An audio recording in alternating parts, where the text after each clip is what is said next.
Hey everyone, welcome aboard to this live show. Let's check if everything is all right. Seems to be okay. And hello there, everybody. Nice to be here again and to have another Saturday show. Try to keep my voice. I got a scratchy voice this week. I don't know if it's the weather, but so I didn't have time to do a lot of radio this week, actually, but I tried the best that I could.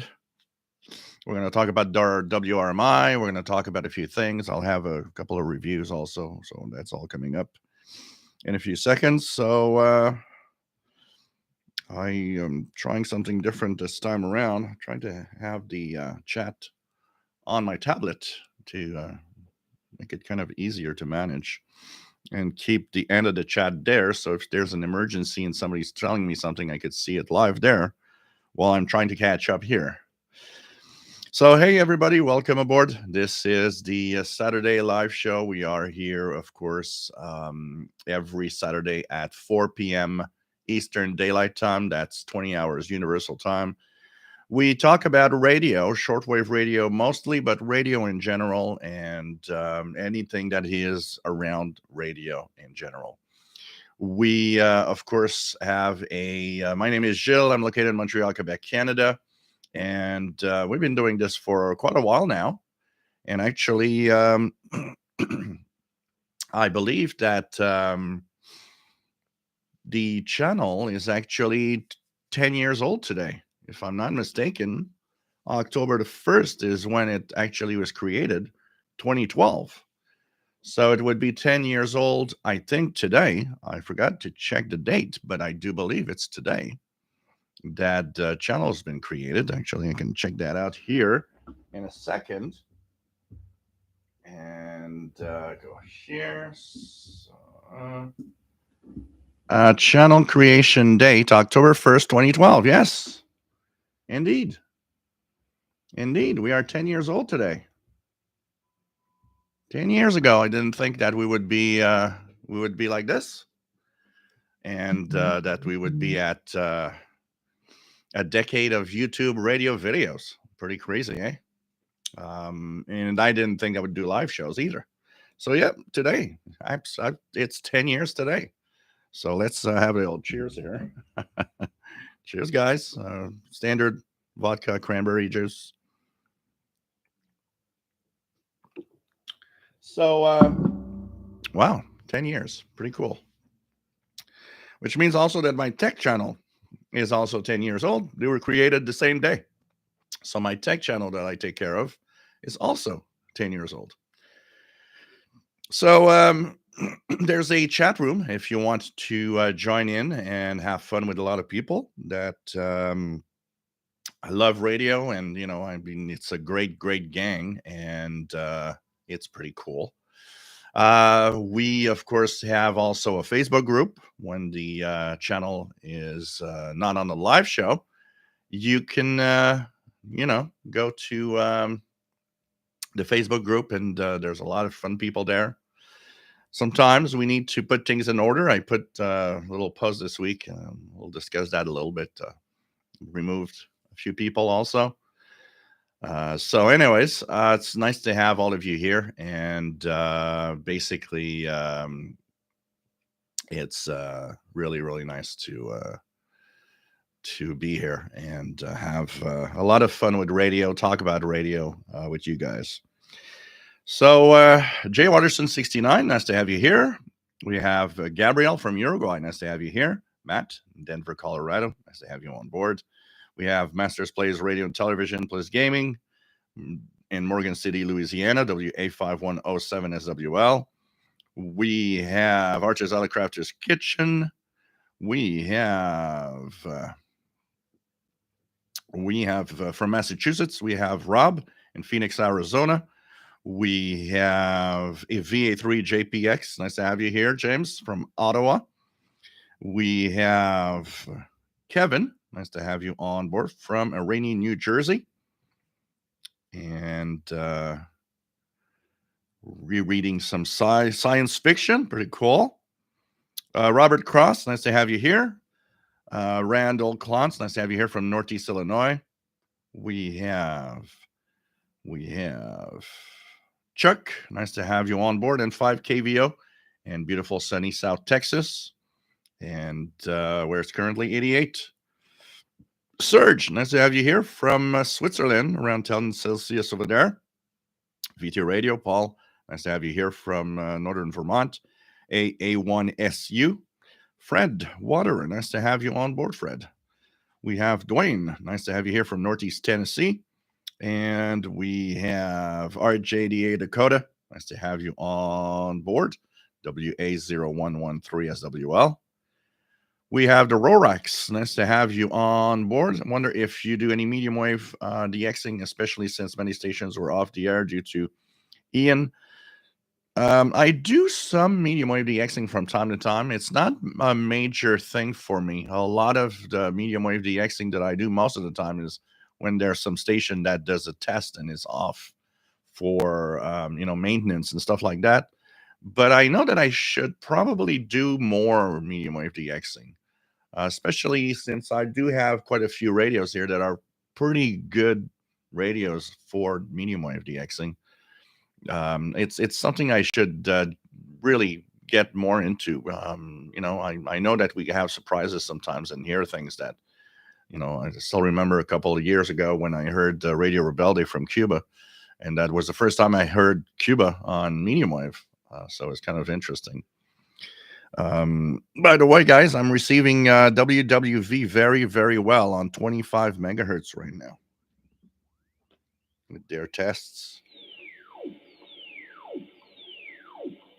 Their little tests that they're doing on the 8-minute, but it's very strong, actually. Very, very good signal out of WWV on 25,000 kilohertz right now. But I do need more, do more. And I'm sure that I know there are some medium wave guys on the channel here that love to DX medium wave and go around. As well as FM. There's a lot of FM DXers also. We have Mr. C's Garage. Good afternoon. Nice to have you here. Dwayne, nice to have you here. Mad Max 2069, nice to have you on board. Eric Cottrell, nice to have you here from Boston and back from the grand road trip of Canada. Cool. Hope you had fun. Hope you discovered new things, new places to visit. So pretty cool. Nice to have you here and have you back.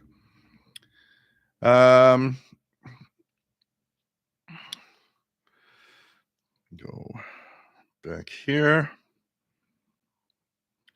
So we also have DJW883, nice to have you here. James Binder, nice to have you on board. We have PLF Radio, bonjour et bienvenue depuis Lyon en France. Toujours un plaisir de t'avoir parmi nous. Always nice to have you here. We have G4 KDX Live. Nice to have you here. We have Ron Cyr. Bonjour, and nice to have you here from Saint-Hubert. D73 NAN. Nice to have you here. We have Shortwave Radio Passion. Nice to have you here. We have Happy to do the live, my friend G4 KDX. John Beckham from Northeast Florida. Nice to have you here. Art, nice to have you on board. K2ADC in New Jersey. We have Jeff King from Jacksonville, Florida.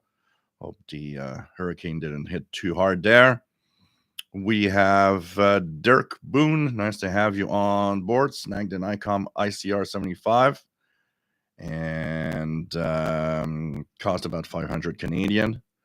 It is known to be a pretty good desktop shortwave receiver. So have fun with that. Have fun with that. Thanks for all the congratulations on the channel being 10 years. 10 years today. It kind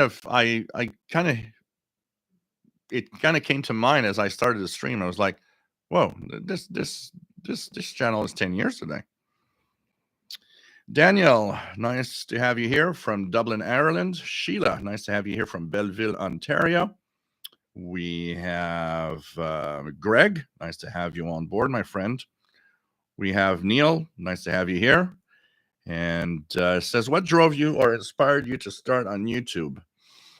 Um, I had my first real channel that I had, which was a whatever.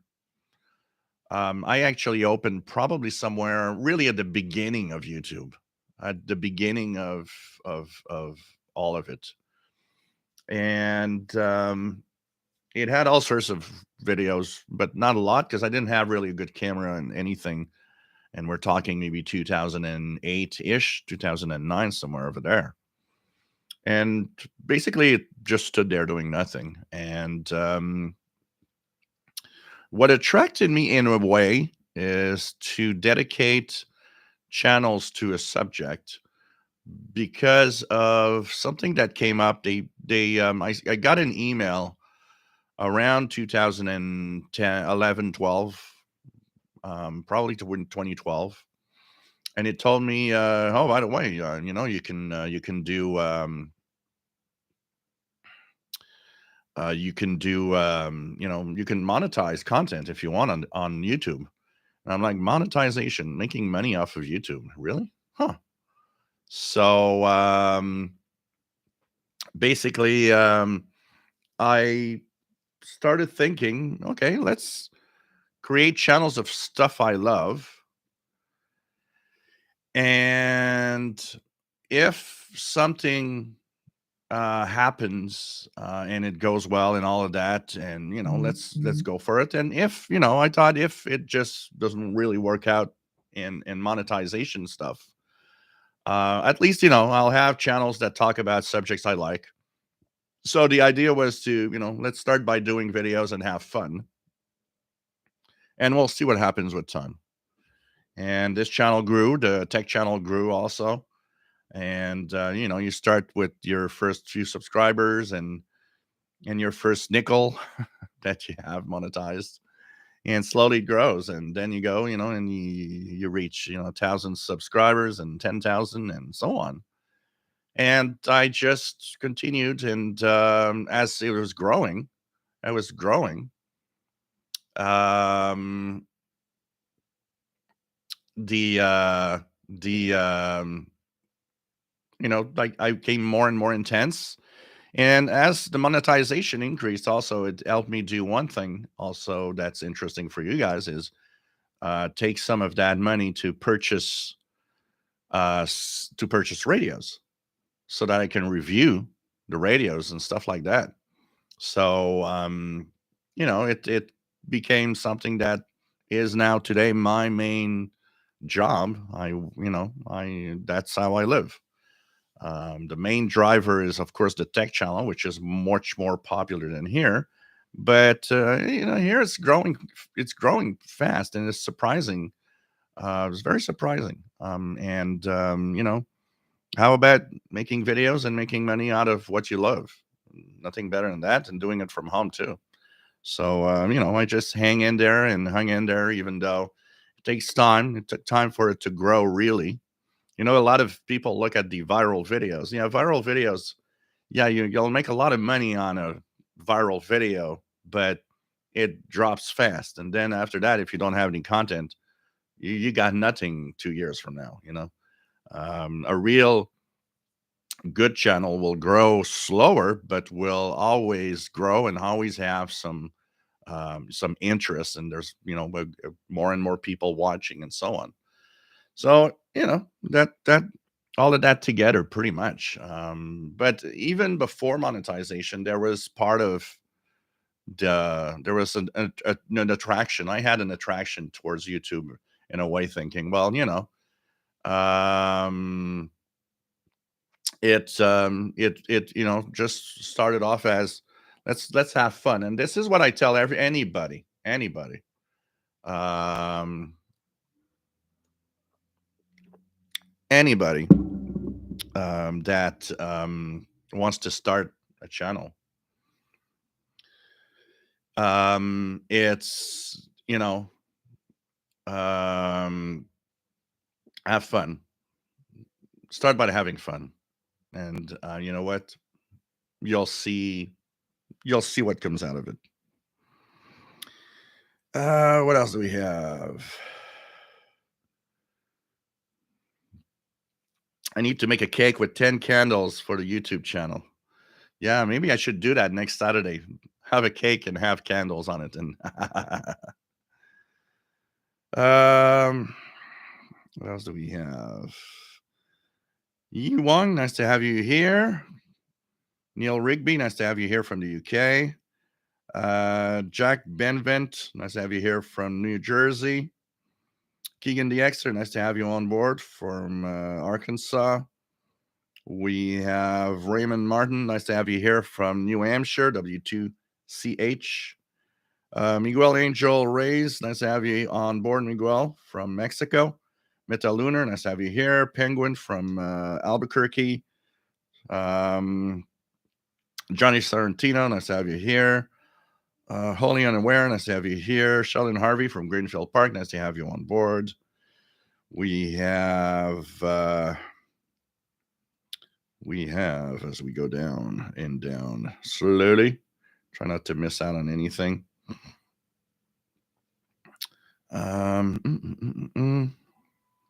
So hello there, Greg. We have Ron says, got my battery charger. Ethan Elite loves me even more.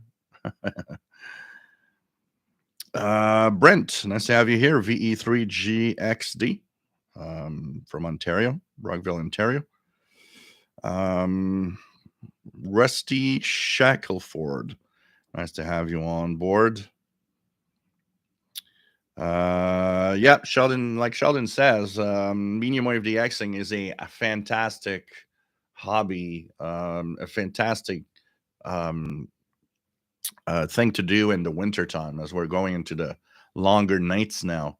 It's a great thing to do.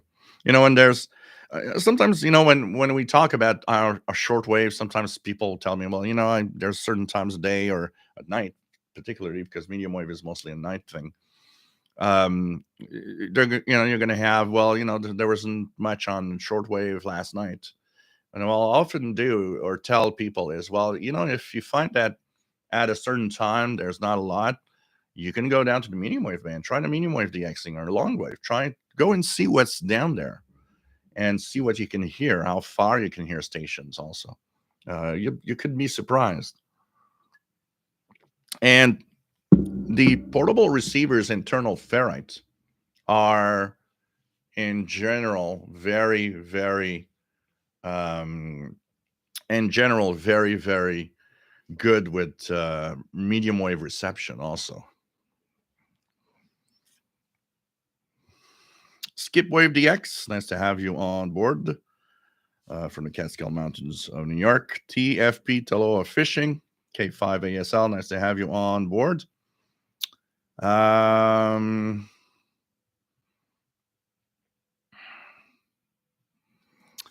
Matt says, speaking of WWV and anniversaries, this weekend is their 103rd anniversary as a radio station and special event. Ham station WW0 WWV is active today and tomorrow. So that might be a fun one to try to contact with my ham radio gear. Larry Stewart, nice to have you here. Thanks for the congrats.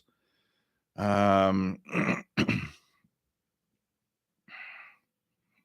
else do we have? VT Radio as WWVS 9+10 in Vermont.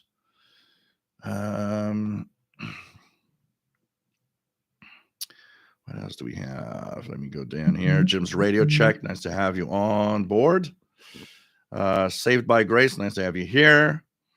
Matt made a contact with South Africa on FT8 earlier today. Cool. John Beckham, what are your first impressions regarding the XH Data D368? Thanks for the videos. We're coming to it. I'm going to give my first impressions on both the D901 and D368. I'm just going to reach down the chat here and I'm going to talk about that. Long in the Tooth TV says, "What did you talk about on your first video 10 years ago?" I would have to go and check out what's the first video. I have no idea what the first video was all about in 2012. And one thing for sure, those first years, there are stations that I talk about and listen to that are not on the air anymore. So there's a little part of history in some of the videos. So pretty cool. Dan, nice to have you on board from Ohio and AWGZ. Constantine VE3 VVZ, nice to have you on board. 15300 Radio France, received in Toronto. Yeah, it's often a good frequency for France when when I listen. 15300, and with the higher solar activity, I've had it. Funny because I've had it often in the afternoon on 17850. Problem is 17855 also has strong Spain. So it's, one of those things where you're like, wow, so much space in the 16-meter band. And the two strong stations I'm getting have to be 5 kilohertz from each other.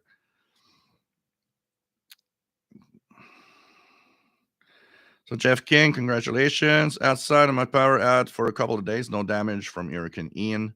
All damage south of Jacksonville. Okay. Cool.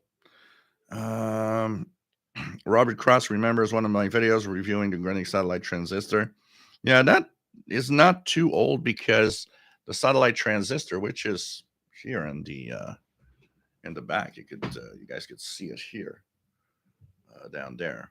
I haven't used it in a little while. I should turn it on. And by the way, for those that don't know, this is my YouTube award for my tech channel that had passed 100,000 subscribers. So, so what is it about? The first video, out of curiosity. Spacebar, nice to have you on board. Danny, Shortwave and Radio DX, nice to have you here. Canadian Radio TV guy, nice to have you on board from Sherwood Park, Alberta. We have VA3 JPX says making YouTube videos takes time for revenue. Oh yeah, absolutely. You got to grow and take the time. So, what else do we have? Keegan DXer remembers watching the review of the Grundig S450 DLX in July 2013. Dang. July 2013. I've had that radio for such a long time. It's difficult for me to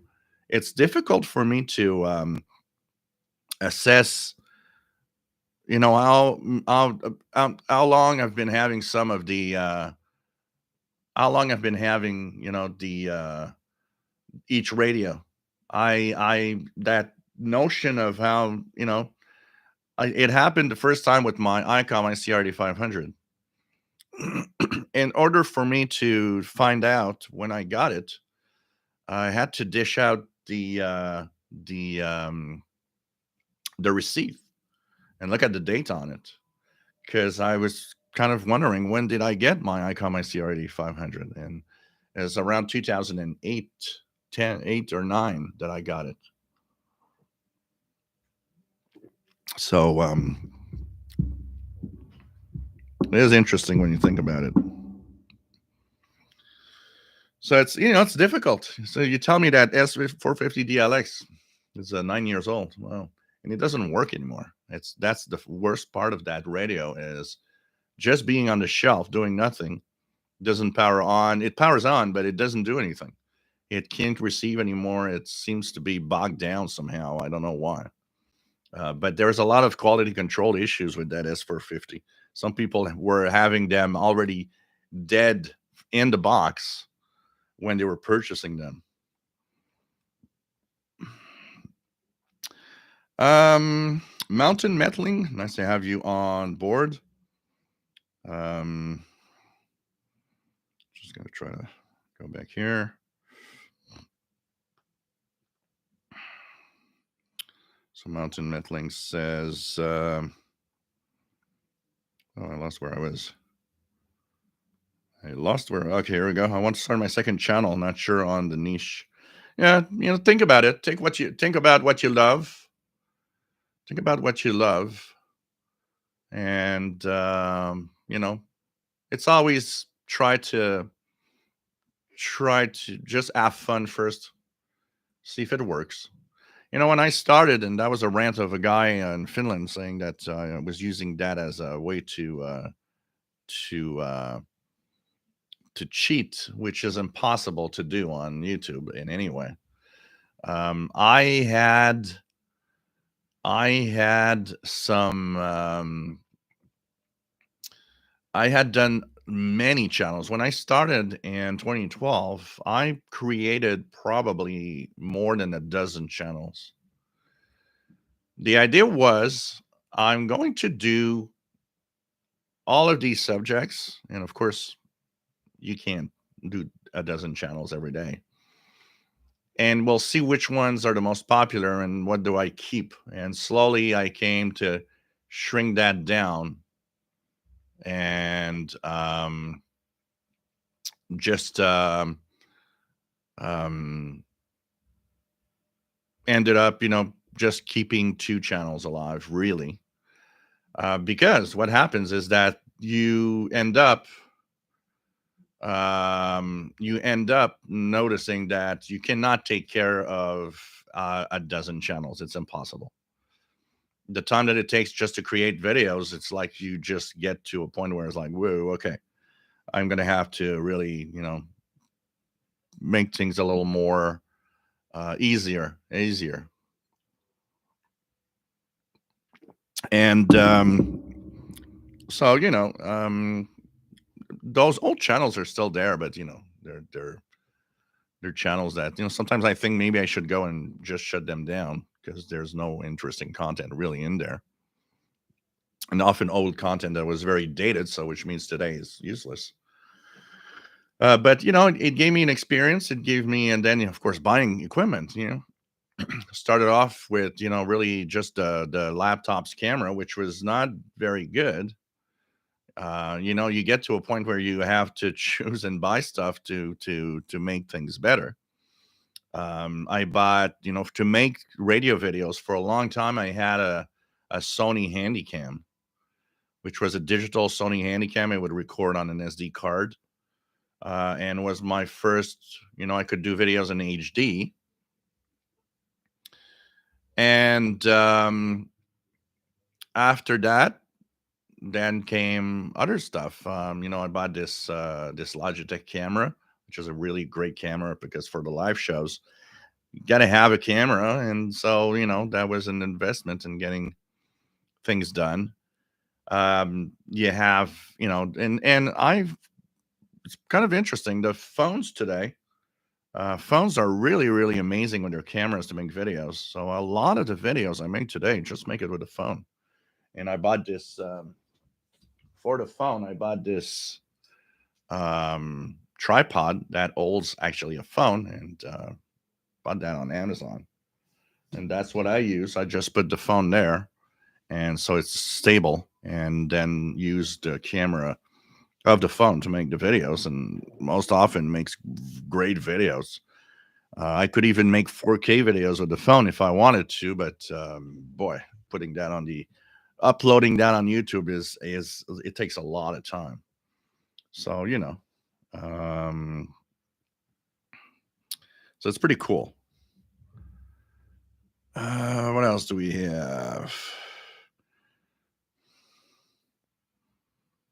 Oh, you should, Robert Cross. You should definitely. Yeah, dude, that's great content. I watch. What is Mr. Carlson's Lab or something like that? It's called. I mean, that guy is cool to watch. Just opening old radios and playing with them and trying to fix them and seeing what he's going to do, and it's just great.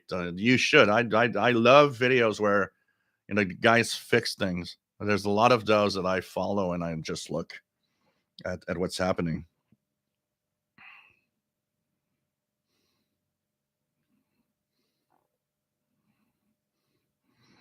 So Canadian radio TV guy, Says John from VORW announced on his podcast that we ended the contract with WRMI, sticking with WWCR due to the fact that 5850 signal hasn't been going out very well.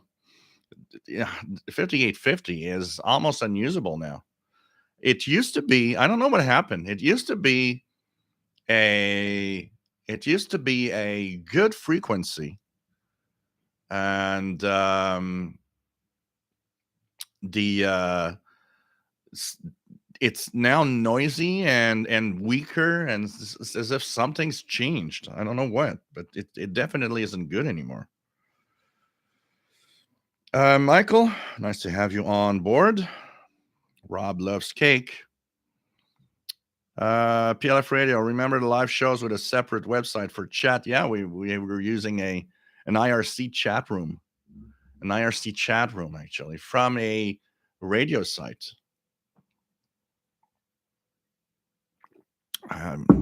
So we were using, and I was, and back then I was using Google Hangouts before we got to YouTube live shows.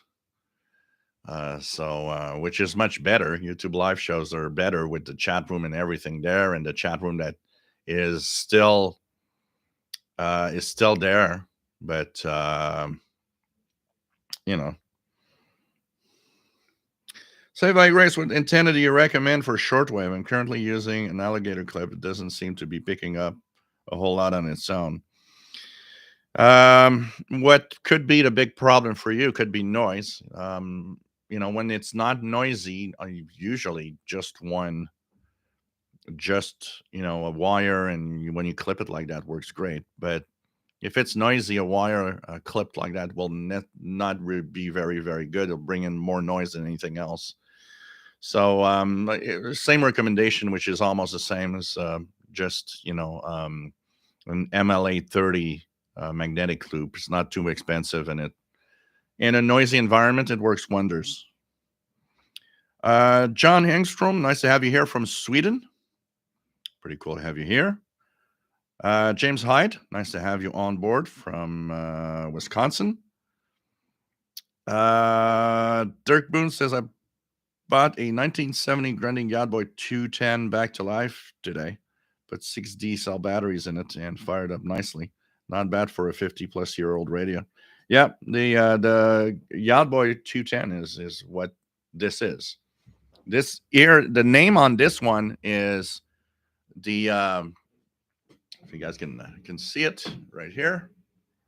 So the name for this one is the Grundig satellite transistor 6001, but it is exactly the Grundig Yardboy 210. It's the same radio. It just has a different. I think it was depending on the markets where they were selling it.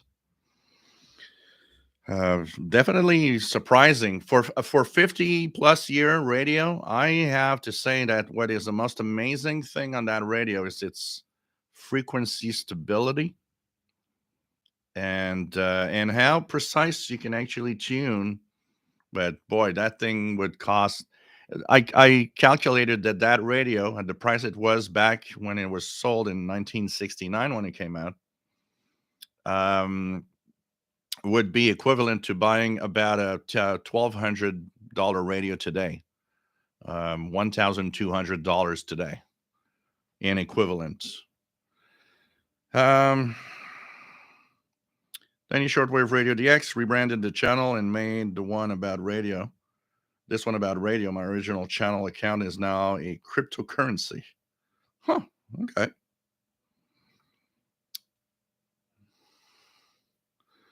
ManMax 2069 listened to a lot of old-time radio shows on medium wave. Brent, does anyone have a Kenwood TS590SG?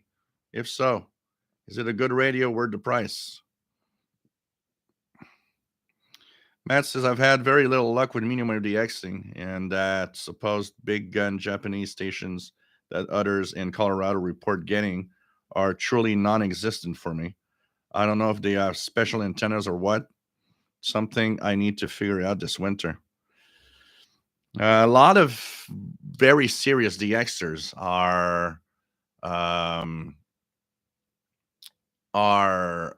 using big loops and all sorts of fancy antennas for their DXing. It's like here. It's like here. What happens is that those that are close to the Atlantic coast are getting tons of transatlantic medium wave. But here in Montreal, which is much more inland, I see little peaks here and there. I can hear sometimes some heterodynes, some tones, because I know that they're there, but they're too weak to really make sense of. In my case, um, Metalunars has always been amazed at how internal ferrite antennas could be. I think you read that people have experimented with making ferrite loop antennas that can resonate on some of the shortwave bands. Yep. Eric Cottrell says, "How did you do with the latest round of CIDX special event station?" I contacted about 20. Out of those 20, there was a few that were overseas in Europe. One of the bands I should have gone on a little more, but it was difficult. There's a lot of stations. 17 meters were particularly good to make contacts to the west part of North America.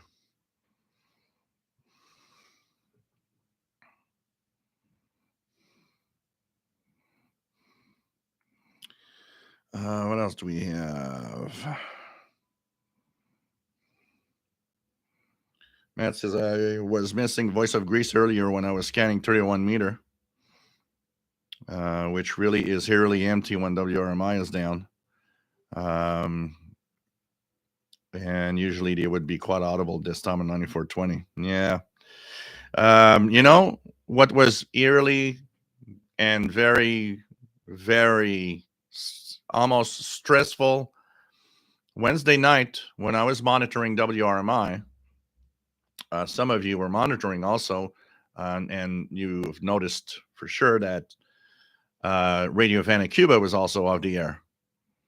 And when WRMI's frequencies all dropped at the same time around 02 UTC, no Cuba and no WRMI, man, that was bizarre.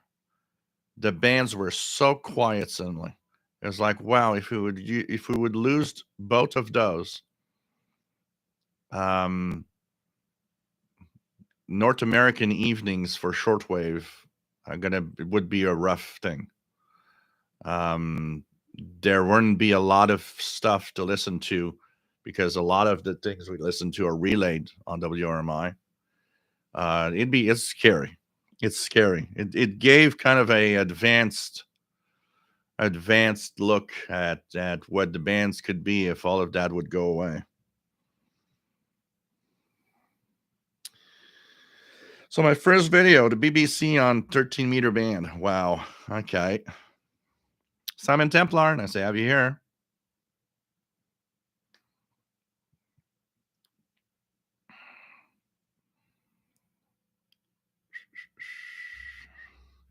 What else do we have?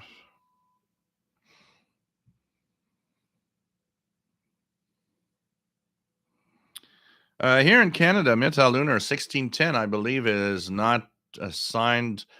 Sheldon Harvey would know more than me on that subject, but I believe 1610 is used for standard broadcasting. I mean, here we had the Asian station on 1610, and so I believe it's mostly used for standard, radio broadcast of medium wave. Paul from Southwest Michigan, nice to have you here. We have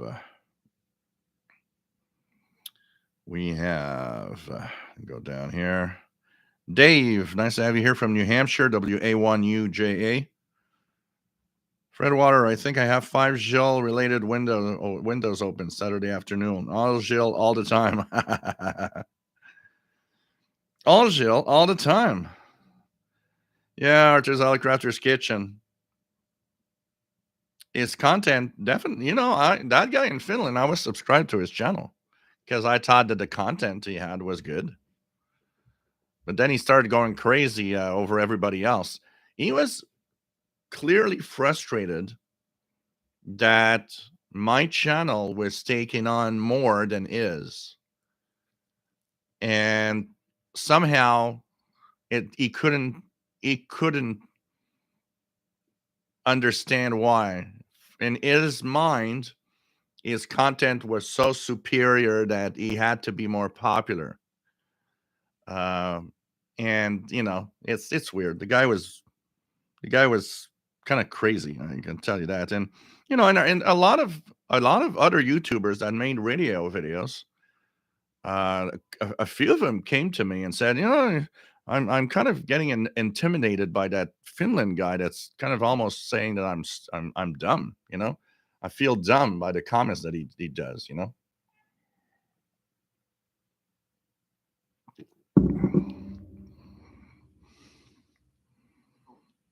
Beam C bike. Nice to have you here. HB3XBL. Yeah, I'll check it out for the link to the tech channel. Or if someone wants to share it, if you're a member of my tech channel and want to share it for our friend here, Beam C Bike. Um,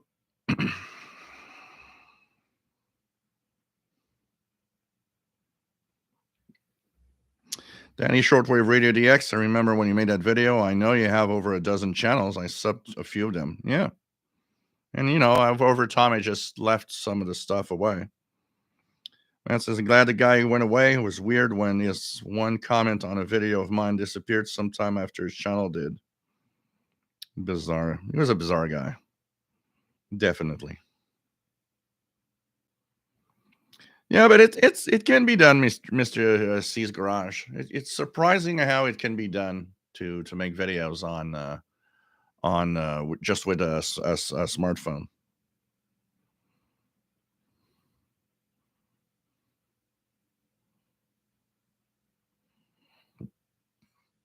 Mr. C's Garage. Uncle Doug's channel is also cool. When I see King and the Xer says when he sees Mr. Carlson's lab, the name reminds me of Mr. Carlson on WKRP in Cincinnati. Man.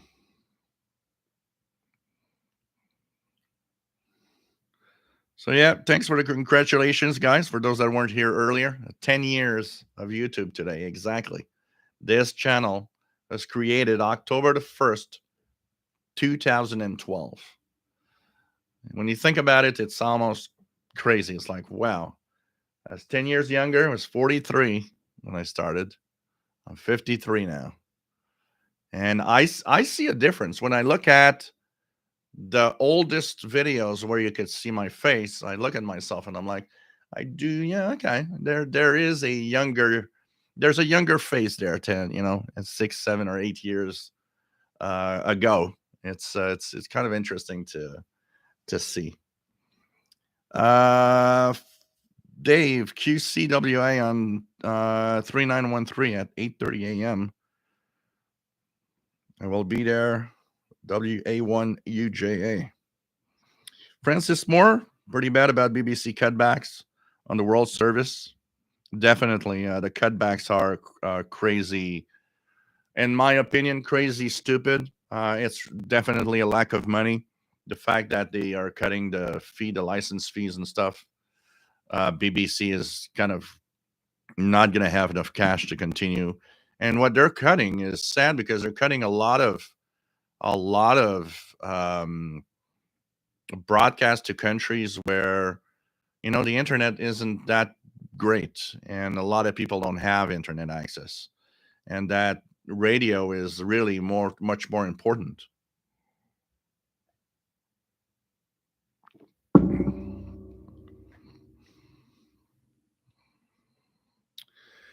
David in Barcelona, nice to have you on board, and thank you for the channel anniversary. Yep. Yeah, you've been there for a long time. There's quite a few of you that have been there for a long time. Definitely, definitely.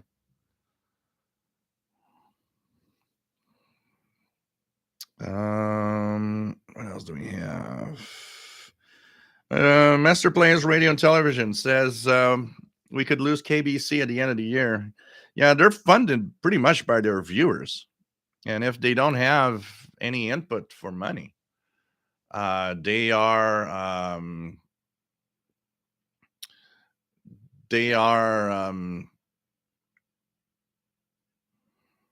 I got distracted here. Sorry. So, without the money, they won't have the money to pay for the relays. It costs money, and they're using transmitters that are higher powered, so it costs more. So, I don't listen to KBC personally. I find it great that they are in the air and what they're doing. I listen to other type of content. I'll sometimes stumble upon it, but not. I'm not a fan, but it's sad to see. Be sad to see that it goes away with their transmission on the weekends on Saturday night.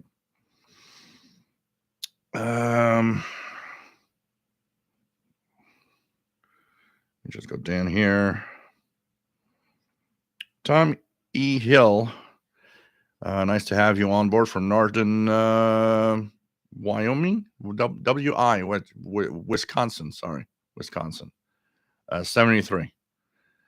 Um, Mountain Meddling says, thought of you last night picking up 3330 CHU. Chris G7 VEO. Is Paul the cat making a special appearance? Well, he's sleeping, but who knows? He's been sleeping for a little while. So he might be getting up soon. And he always comes here. So let's cross our fingers. Poor little kitty has a little cold. He's been sneezing a lot and he has watery eyes. And the worst part is yesterday when I was in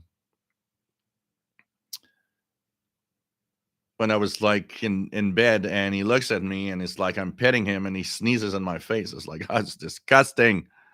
Disgusting.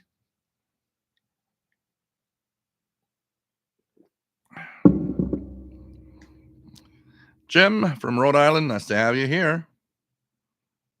Paul, waiting on a Walbrook 1530 LN next week, maybe. Going to get back to medium wave DXing. Cool. Cool. Danny Shortwave Radio DX was using the discount yesterday for FT8 on 10 meters. So it's surprising. My first contact, my first long distance contact was on 10 meters with my Tram 1411 discount with the guy in Victor Echo 6 Charlie Bravo out in Edmonton, Alberta, Canada in December. About a week or two after I had my license or something.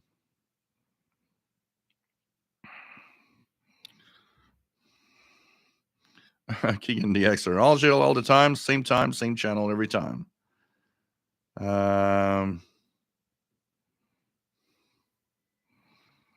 Richard, nice to have you on board. WA2157SWL in Albany, New York. Love tuning's medium wave. Don't like all the talk that's on there. Don't want to get stressed listening to that stuff. Yeah, unfortunately, and I do agree that you got to move on because the content of a lot of U.S. stations are kind of too political. We'll say it like that. Jim's Radio Check. Retire now. Buying new radios or heating? Tough choice. Well, what you could do is eat, and when you want to lose weight because you eat too much, then what happens is that you can buy radios. You'll lose weight at the same time. And when people ask you what's the trick in losing weight, buying radios. Oh man.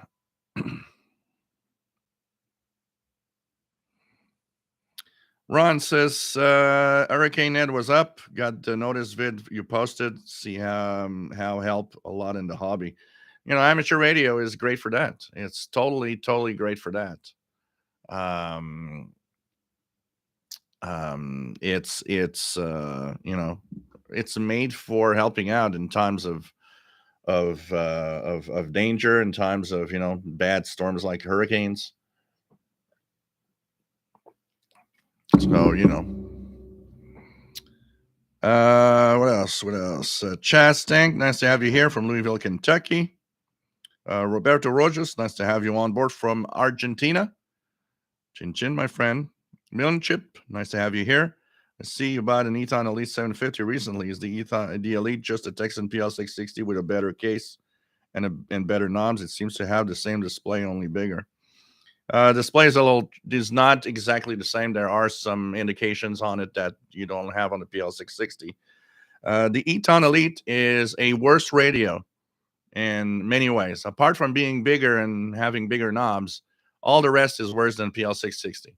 It is not a great radio, and avoid it. It's too expensive for what it is, especially with the wide filters.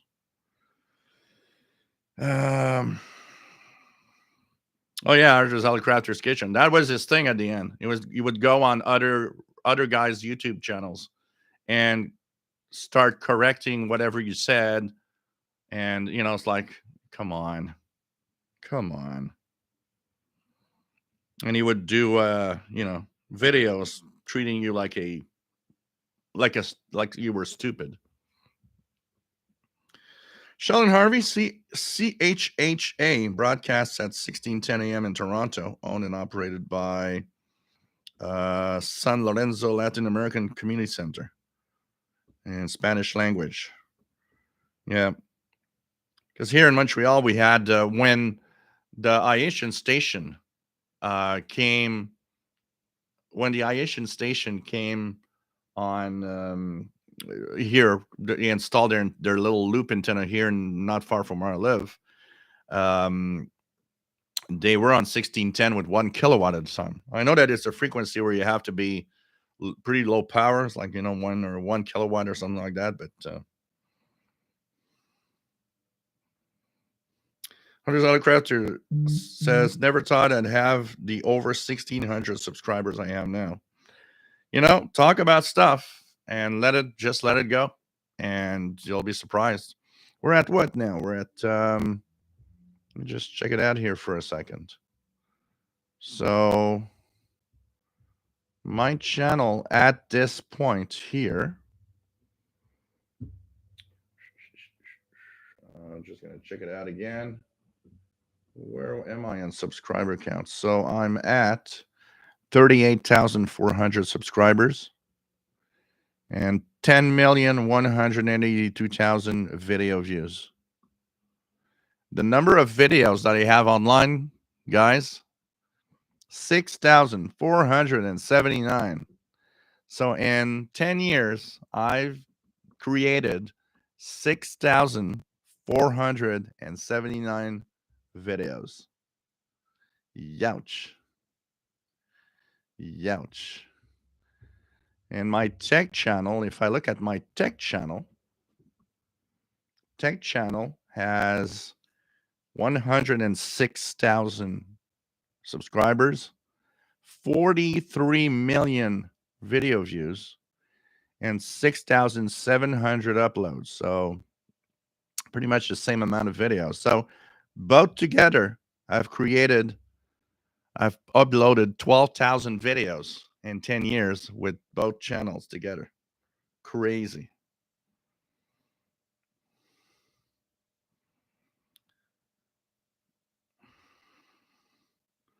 Keegan, have yet to hear CHRN Montreal 1610.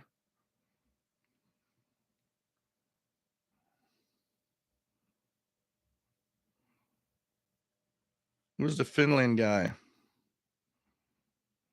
Oh, long story.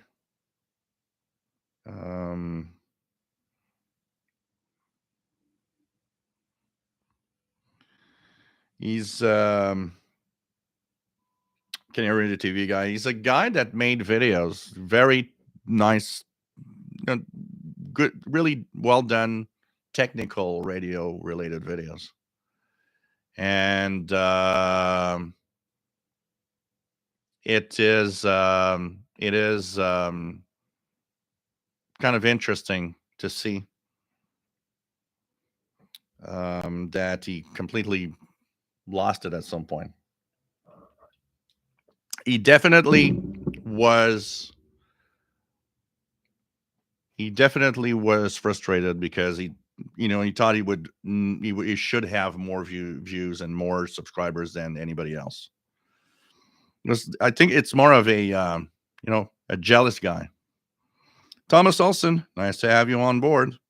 D73NAN, since 2013, been watching a channel. Canadian in Germany. Cool. What else do we have? They're cutting back. BBC's cutting back because they have no money. They're strapped for money, and there's no view.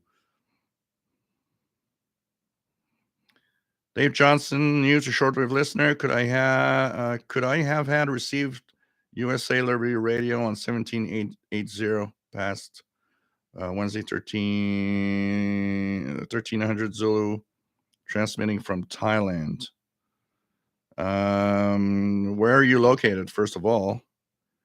And 17880, what's on 17880 here? Just going to check the schedules. So 17880. And you say that you heard the station at 13. Yeah, it is. It is. Totally is possible. 1300 was Radio Liberty, which is Dari language, probably, broadcasting from Thailand. Yep, it is totally possible, depending on where you are.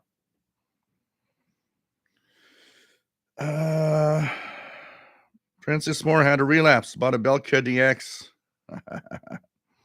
Raymond Martin, thanks for the congratulations. Yeah, 10-meter repeaters. 10-meter repeaters, yep.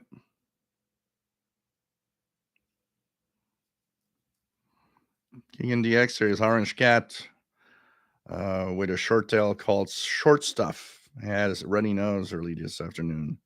Kevin, 11810, BBC English. Cool. Oh no, cats don't know how to cover their sneezes. I can tell you that. It's disgusting. Christian Marcoux, salut, bienvenue. Nice to have you on board. And nice to have you on board. Yeah, cat COVID. Sheldon.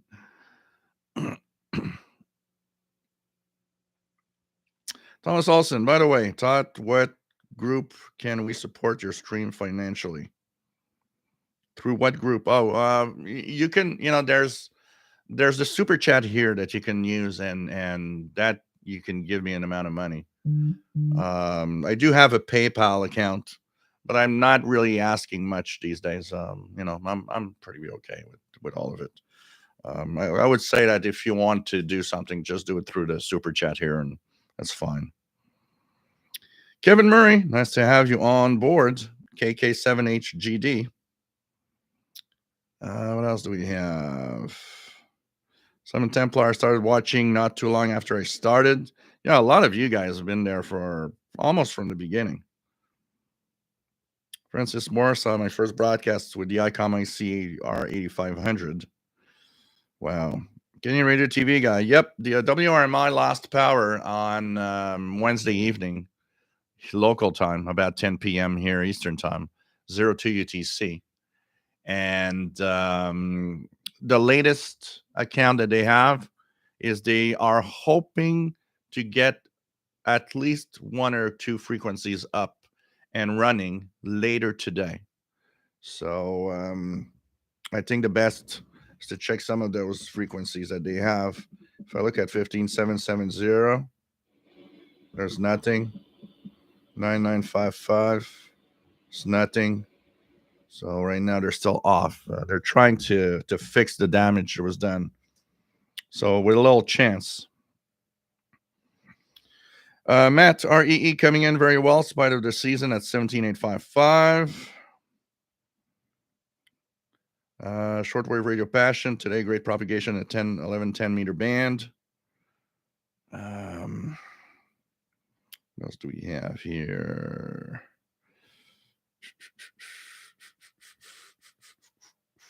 Thanks for the tips, guys, that you are giving on the super chat.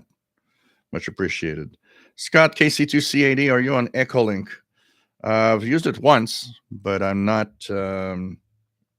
much of a user of anything that has to do with VHF, UHF in general. But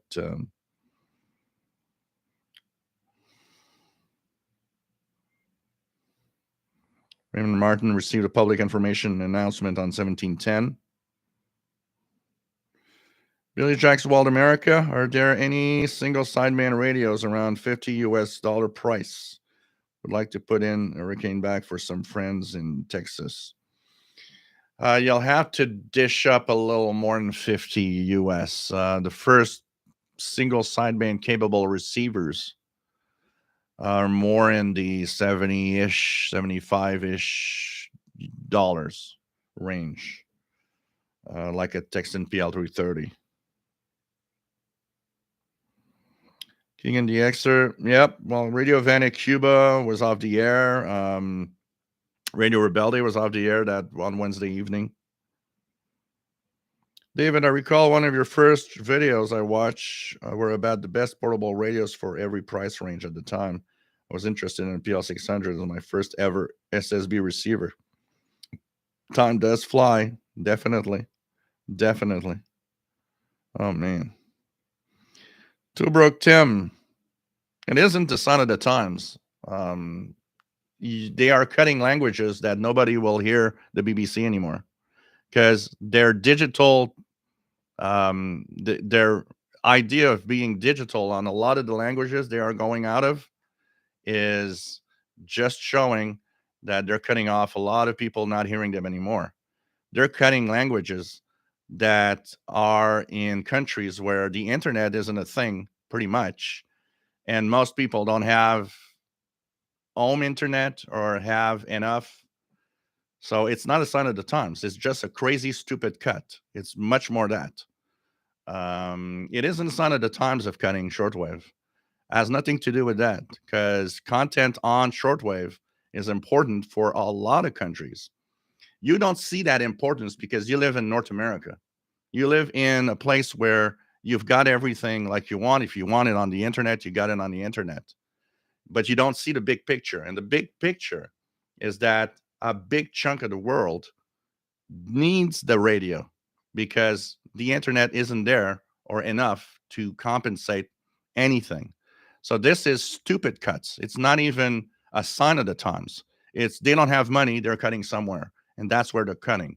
They're cutting at places where they think, well, we're going to cut that here. And hopefully people are going to listen on shortwave. I can tell you one thing: nobody listens to Radio Canada International on the internet. When they went on the internet, nobody was there. Like a lot of shortwave broadcasters, they just said it. If we leave, if you go on, why did Radio Slovakia and Radio Prague come back via relays? They were off for a good year. They came back because they noticed nobody's listening on the internet. No one is listening on the internet. It is a fact. And so, yes, there are a few that I will listen to the BBC, for example. Yes, I will. I have the capability. And if I want to listen to the BBC World Service, yeah, it's easy over the internet. There are a few like that. But overall, people aren't going on the internet to listen to the content after that. They just lost listeners, and that's it. So it isn't a sign of the times. It's much more a decision of not seeing the big picture of your voice on shortwave is heard. Your voice once on the internet is washed out in a sea of 10 billion streams. Nobody will go and find you. It's as simple as that. Um, your view and the way you view it is based on the fact that you are on or live in a place where that access is easy.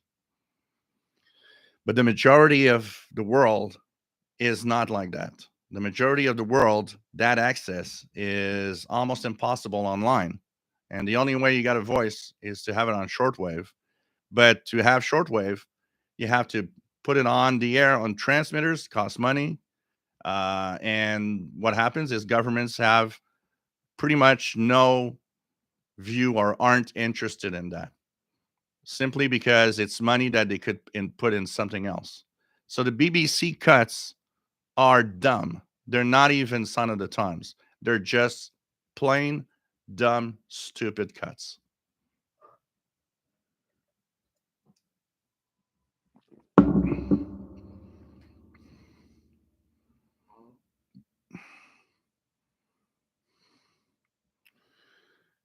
Paul, it's so Windows, computers, and technology. But you know, it's crazy. Mountain Mintling. It's astonishing the amount of videos and time. You certainly didn't think that would have happened when you first started. Nope, nope, not as much as that. You know, I was still doing tech jobs. I was still doing tech duties. Um, so you know, at the beginning, it was I would go and fix computers at people's homes, and then come back and make videos.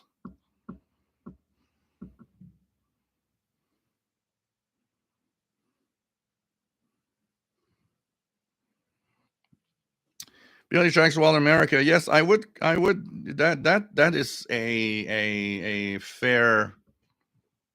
fair name or to call the Eton Elite 750 a newbie trap, because people wanting to buy a shortwave radio see that and see something that's big that looks cool, reminds you of the good old radios of the 70s, 80s, but it isn't a good performer. The filters are way too wide, or it's sad. They could have fixed it. The worst part of this is they could have fixed it over time. They never did. Dave Johnson, Western Michigan. Nice to have you here. Thank you, Search for the tip.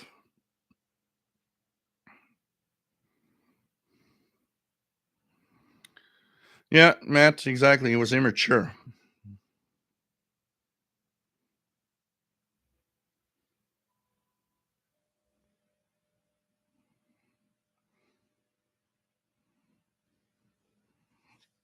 I need to take the stuff out, Mr. Steve's garage. I've got some All American 5 tubes receivers in the closet here. I really would need to do one day, put them all, take them all out, put them all here.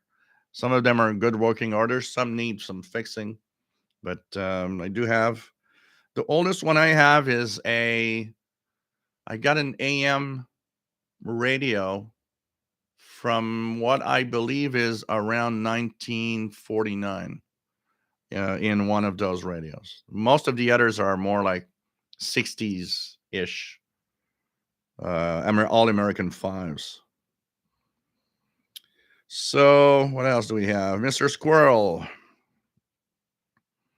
nice to have you here. Try to go down a little faster. Million Chip, caught your 10-year-old ICOM ICR 8500 videos recently. Awesome radios. Would you recommend this radio, or are there better modern radios out there? I wouldn't recommend that radio for, it's a good radio, and I mean it's VHF UHF performance is very good. So it's a wideband receiver that's kind of nice and has all modes. But I don't know today.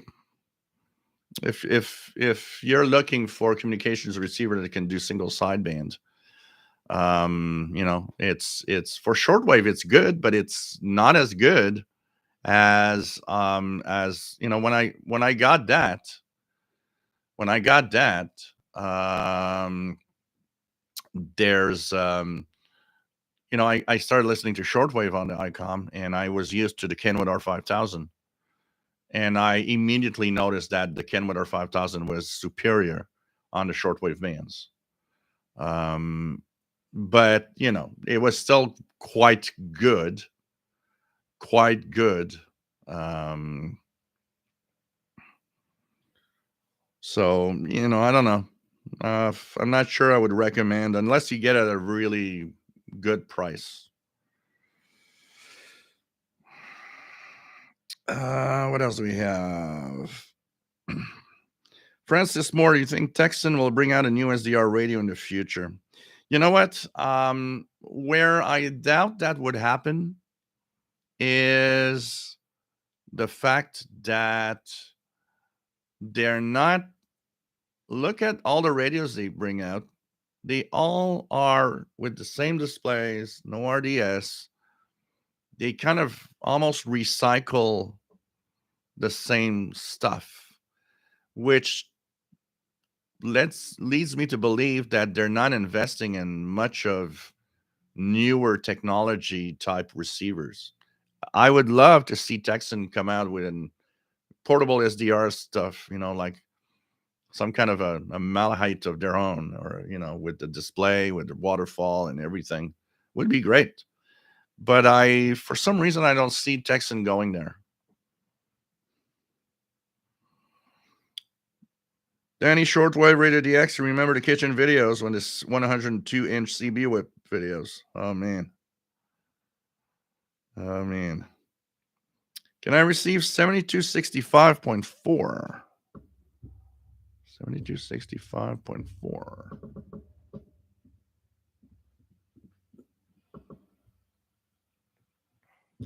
So there is a station there. Definitely.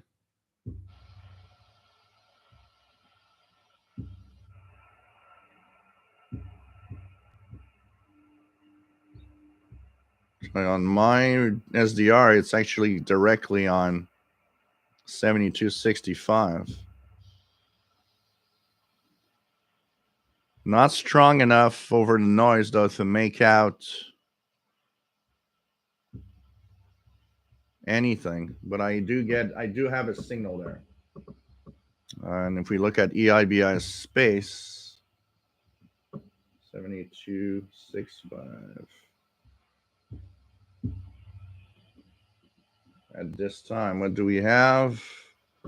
So that would be, as we are 2115, China radio to Europe. And that would be from one of their Chinese transmitter site, I think. So that would technically be China direct. Not very strong, but there. PLF radio, hearing the Russian number station. RJ Dakota, Radio Rebelde was on last night, 4765. Yeah, 4765 is Radio Progresso. It's also a Cuban, but it's Radio Progresso. Rebelde is 5025. But all of them were missing on Wednesday evening. 4765 wasn't there, 5025, 5040, and all the standard Cuban were not there.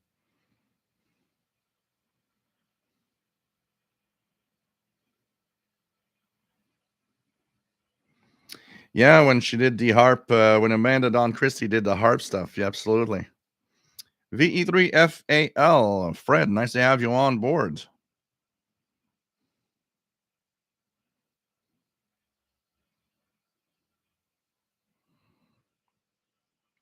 Danny Shortwave Radio DX. Well, NHK Radio Japan does broadcast in English. They do have a few broadcasts, but they're at times for you. They're at times that are kind of a little more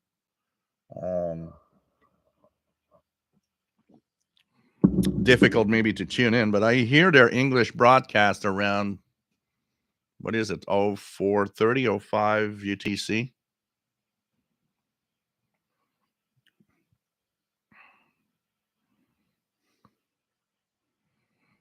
Yeah, that's the problem. That's why they're cutting Mad Radio DXer.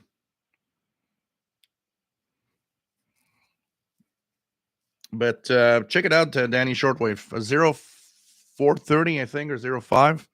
It's a decent English language. There's French and English that I listened to around that time, and it's transmitted from one is transmitted from Austria. Austria. Yeah, if I look at the schedules here, I'll tell you the exact time.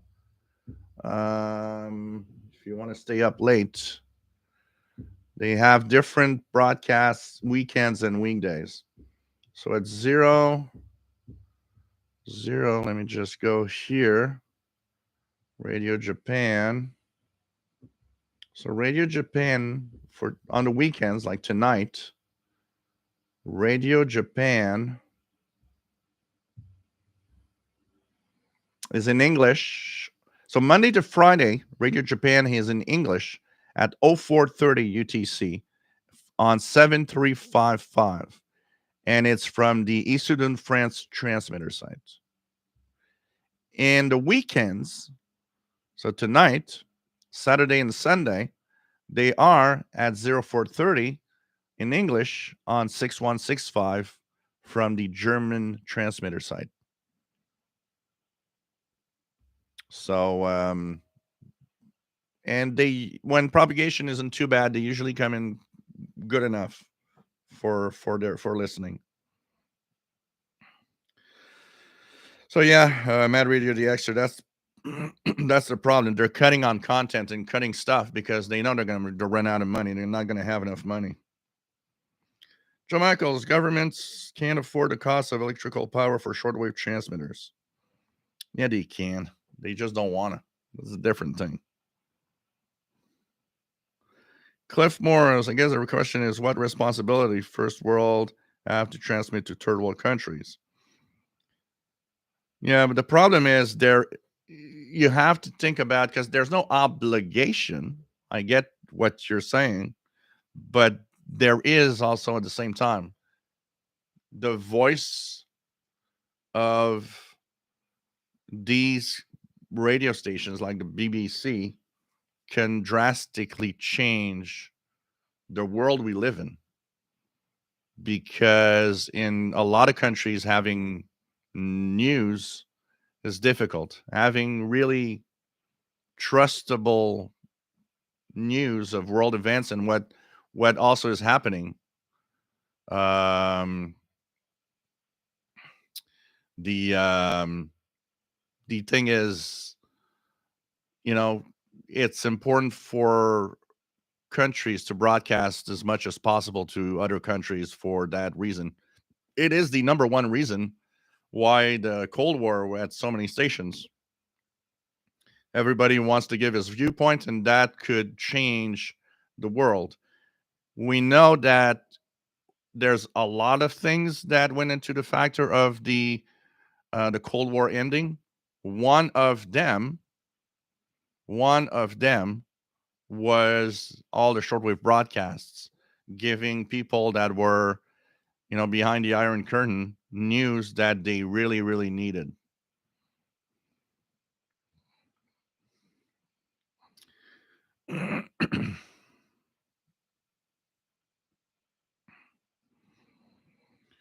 DJ K Solo, nice to have you on board.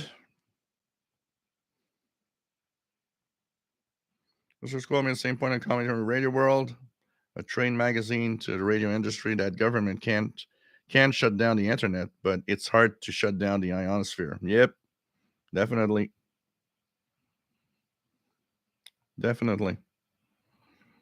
So what I'm going to do is I'm going to try to go a little faster. We're going to talk about radios, guys. 2 radios that I have got. I'm going to give you a little bit of what I think about them. North Country Auto Diagnostics from New Hampshire. Nice to have you here. We have David Exter. Bonjour, ça va bien. J'espère que ça va bien pour toi aussi. We have Joe Michaels. I believe there are still a few tube manufacturers because there are needs for new tubes on some specific devices. For example, guitar amplifiers. Some people, want to have tubes in their amplifiers rather than transistors, or sometimes they're kind of mixed. High-end audio equipment, a lot of guys want to have tubes. So there are some tubes still manufactured, but a lot of the tubes that you'll purchase today, probably to fix your radio, are used tubes that are known to be good.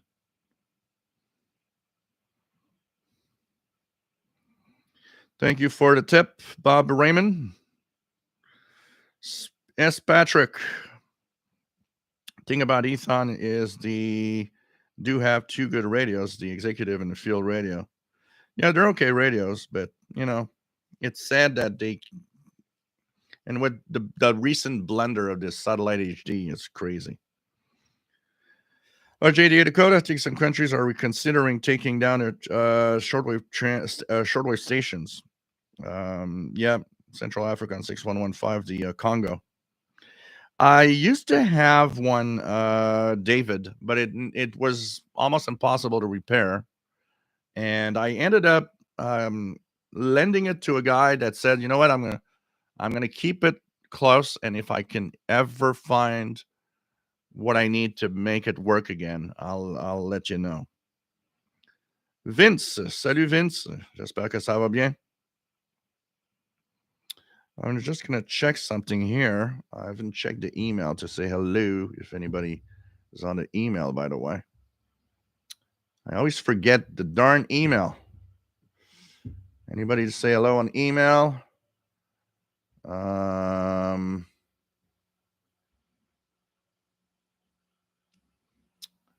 Nothing special here. We got a few reviews that I received in the mail, so I'm going to be checking that out.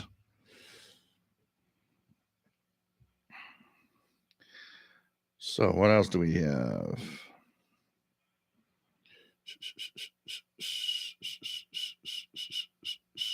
Yeah, the Cold War, like you say, V3FAL, Fred was a big driver of content. Absolutely.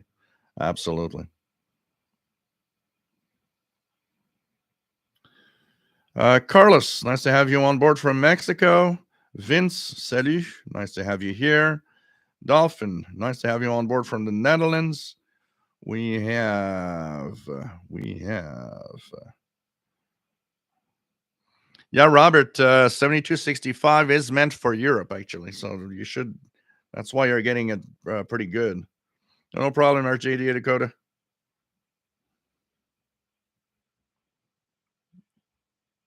What else do we have? Let me go down. Billy Jackswald America. My Ethon 750 VFO knob is really hard to manipulate and difficult to fine tune. It's a little touchy, definitely. Jim Gordon, nice to have you here from Scotland.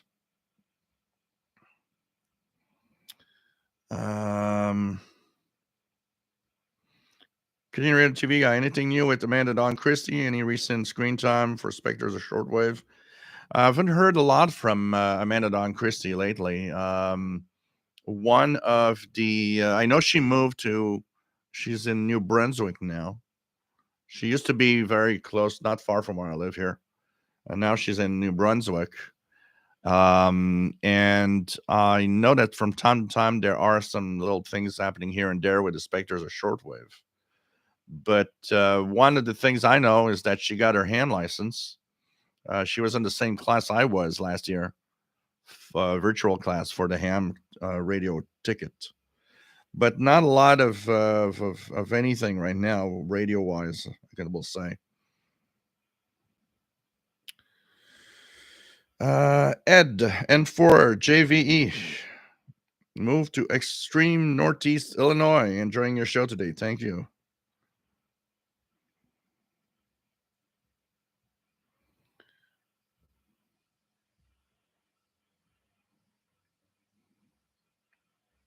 Cheers, Cliff. It's all a question of vision and seeing what your external broadcast can bring the world. Mr. C's Garage has got a tube-based Wi-Fi system, populated with Russian mostly.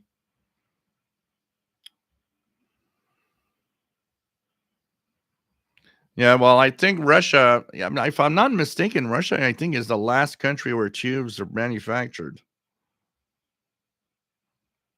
Danny Shortwave, cancel my order on the XH Data D901 because I needed the cat and data cables for my Yaesu FD818 to do some FD8.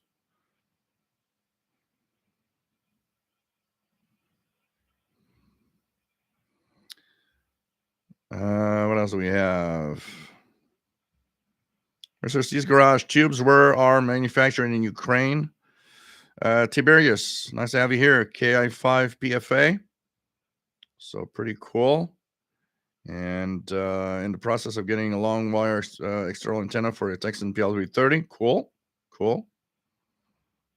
So I'm down to chat, and I'm going to take that little time here as I'm down to chat to talk about two little radios, give a little bit of my opinion, and of course, the real full reviews are coming up. So I got this week the XH Data D368. This is an AM/FM shortwave receiver capable of playing MP3s and on memory cards and USB thumb drives. And I also got this week the XH Data D901. So this is also AM/FM shortwave receiver, and also capable of playing, of course, with MP3s and memory cards and stuff. They are advertised a little as on not just radios but audio devices to play your, if you have Bluetooth, for example, play music from your phone or whatever. I'm going to put the volume a little higher. You guys are going to hear that. So there's a little red LED display for the playback of music and stuff like that. And when you turn it on, Bluetooth mode. So it just says Bluetooth mode. So this is Bluetooth, or you can, of course, use the playback of music. And, of course, then you have the shortwave side, which doesn't use the display. It's not analog display. It's really just not a digital display. It's an analog display. And same thing for the other radio. It has the exact same configuration with the Bluetooth showing up on the giving you this little display high and so on, and it says Bluetooth mode. It's exactly the same. Actually, you know what? The impression that you get when you actually use both of these is as if it's the exact same circuit, but in a different form factor, different size radio. And the range is a little different on both, but they kind of are pretty much the same thing. First thing that hit me on the D368 is how heavy it is for such a small radio. That's the first thing that hit me. It's like, wow, I was not expecting this weight. And I think it has to do a lot with the speaker here that has a big magnet on it. It's actually the funniest thing about it is this doesn't weigh more. It's almost the same weight when you take it like this. Maybe the big one weighs a little more, but not that much more. So it's kind of interesting. Um, the If I talk about the D368, so I've been using it to tune around some shortwave stations and so on. It's okay. I mean, it's sensitive enough for the strongest stations, and it is kind of interesting as a shortwave portable for itself. And I find it okay. I mean, it receives, it's fine. The audio quality when you play music, for example, is very surprising on this. And honestly, that is probably what is the most amazing. AM/FM is nice. It's okay. It is a DSP based radio. It's a DSP based radio. And so it tunes like a DSP, even though it has an analog dial. It's sensitive enough, but it's not a DX machine. You're not going to get the weaker station. It has some flaws. Some of the when the fading goes down a lot, it actually drops off quite fast. There's something, it's not like a um, smooth analog PLL style receiver at all. But it works, and it gets the strong stations you want to hear around you with just a telescopic. It is totally incapable of getting any outdoor antenna. It overloads crazy immediately. And one of the things that probably is the biggest problem with it is the fact that it's tuning, and the filter, the bandwidth filter is a little wide, so its tuning is kind of wide and a little touchy on the bands. The coverage of all the bands, because this is divided into um, different shortwave bands, but the coverage is good. The coverage of the shortwave bands goes well outside the usual bands that these radios have. And basically, this is a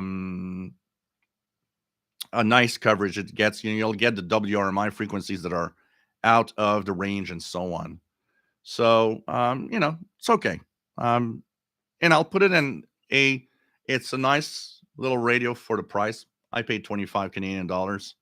For 25 Canadian dollars, you get something that you'll play with and have fun with, even though it's not, a DX machine. So this is the D368. Same price, the D901. Take everything I said about the D368,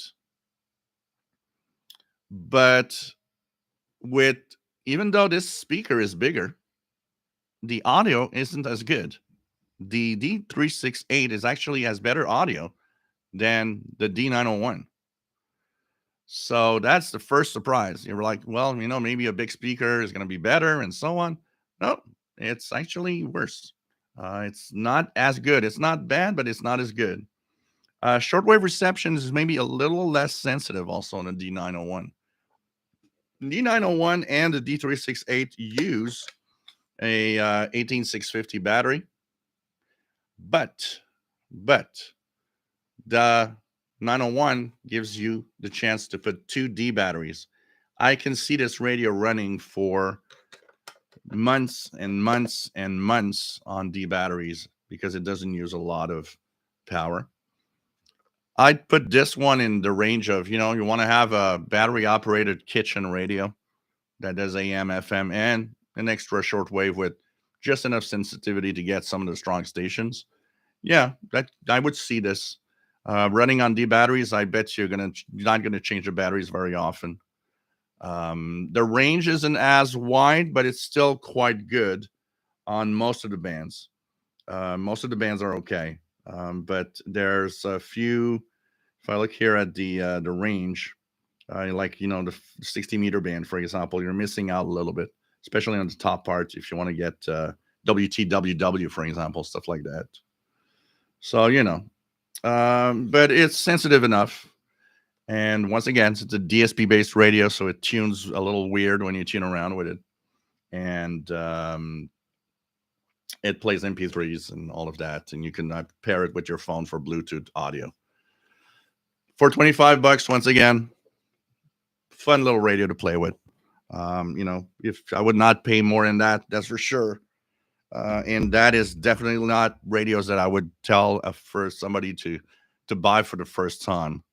If you need a radio and you want to have, if you want to have a radio to listen to shortwave, don't go that way. You're not getting really that great of receivers. You'll have better radios for a little more money. But they're decent.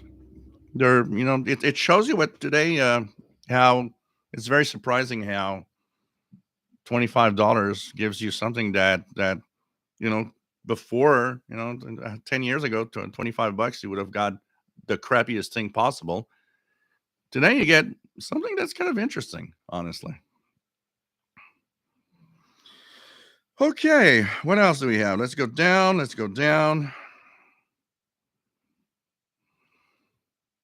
Take care, Mr. C's Garage. Yep, biggest Ukraine community outside of Ukraine is in Canada, definitely. Visley, nice to have you on board.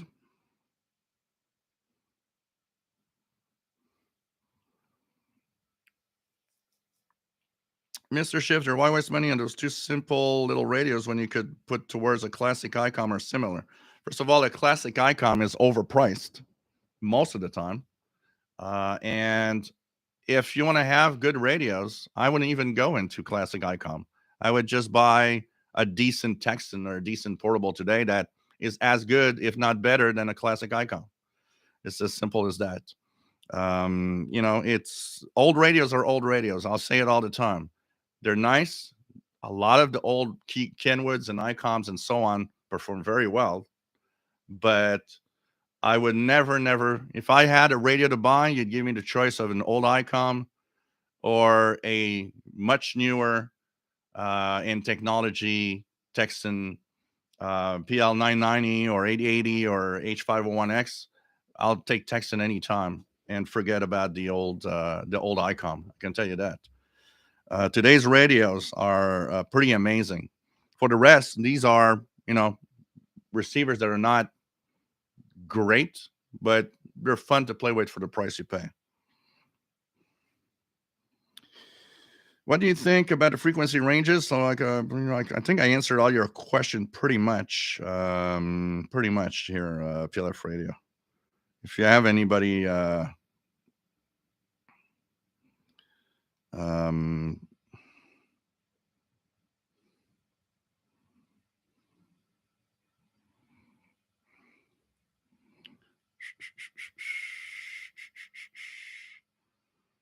else we have?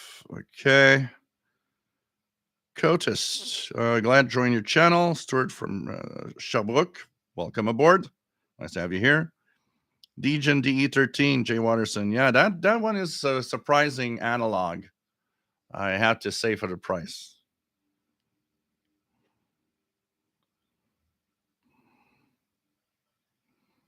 What else do we have?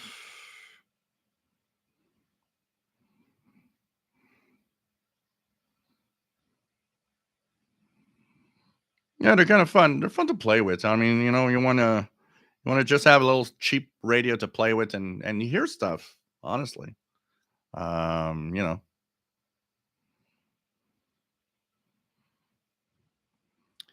What else do we have?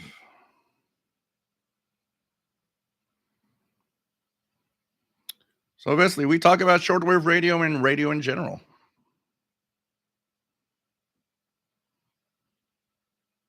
Yeah, Raymond. These low cost radios would be good to give to poorer countries. Definitely, definitely. I look at Asia where there's a lot of signals, and I could see somebody using one of those in those Asian markets, and it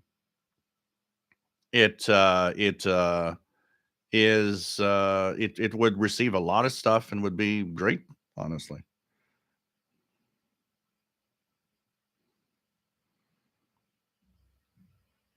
Yeah, you could, David. You could play back some old stuff, on the audio. Definitely. TB Ostrowski, nice to have you here. Larry C, W8LCO, nice to have you on board from Ohio. Jim Gordon recently fired up my Age Ethon G3. My copy has never worked properly. I was an early model, but at least it didn't cost 700. Yeah, definitely. What else do we have?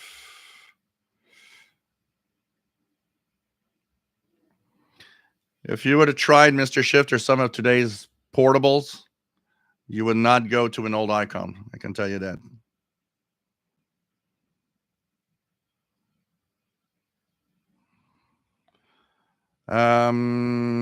Keegan has his dad W9JEF as a Zenith H500 from 1951 and a R7000 from 1981. What else do we have?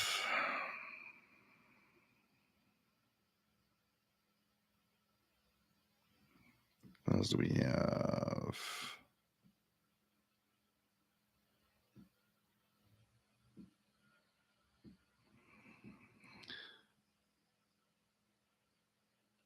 What I'll say is more in the so if you got like a Sony ICF 2010, you got a great radio and you don't need to buy a new radio. But what I would say is if you don't have a radio, don't go buy a Sony 2010. That will be overpriced anyways because all the old radios are overpriced totally. Buy new technology. But if you have an old radio like the Sony 2010, you don't need a new radio. You won't get more on a Texan PL990, for example. Your Sony 2010 will be perfect. Well, it's great. If you own one of the old ICOMs, you own a good radio.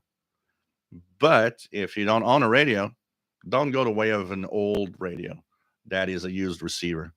You'll be paying too much for it. And today's radios, portable radios, are just so good that you don't need that.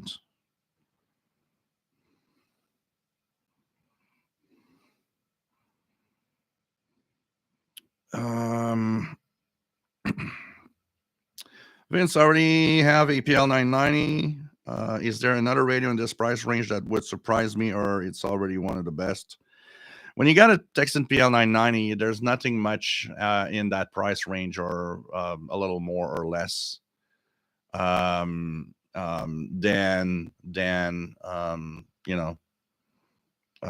you won't be surprised by anything or else in that range, honestly. You already have a great radio. And even for people that have the 880, which is less expensive, when they ask me, should I get a 990 or an H501? No need for that. Rorax, what would you consider a good portable medium wave radio? There's quite a few good medium wave receivers out there. On the Texan side, the Texan PL, from the 660 to the 880, 990, they're pretty good on their medium wave. Sanji and ATS 909 X2 looks quite good. But I haven't really compared that much all of them for like telling you one is really definitely better than others. There are people that do more medium wave stuff than others.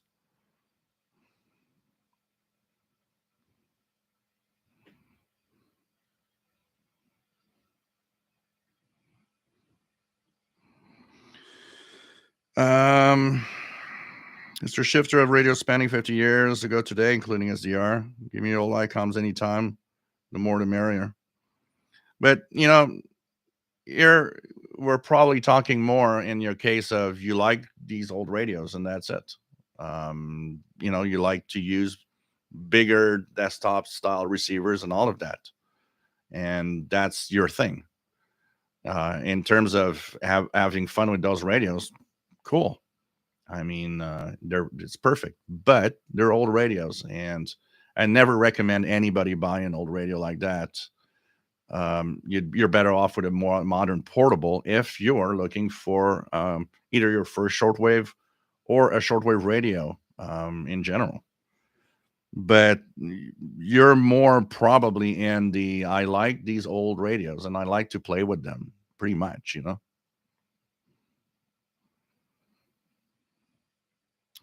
Um,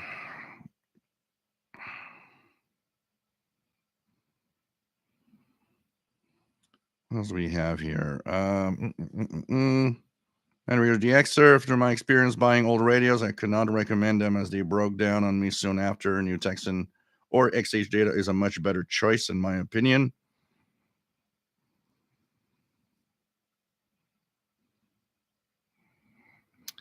Mountain Meddling.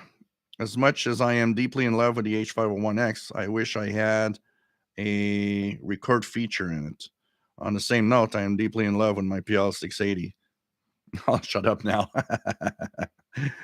Yeah, unfortunately, that would have been fun. Definitely fun if you could have record on the SD card. That would have made Texan a killer radio. Definitely. Others out of crafters says old radios are priced with a nostalgia tax built in. Yeah, that's a lot of what it is, definitely. T.B. Ostrowski says PL990 Bluetooth is nice to have. Definitely. I've used Bluetooth quite often on these radios. On the H501, the fact that it has stereo speakers, listening to music via the Bluetooth with my phone and stuff like that is a lot of fun. A lot of fun. And the audio is so good.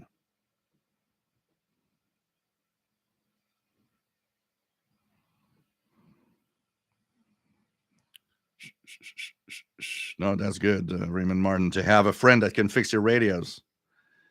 Mitch in Buckeye, Arizona. Nice to have you on board.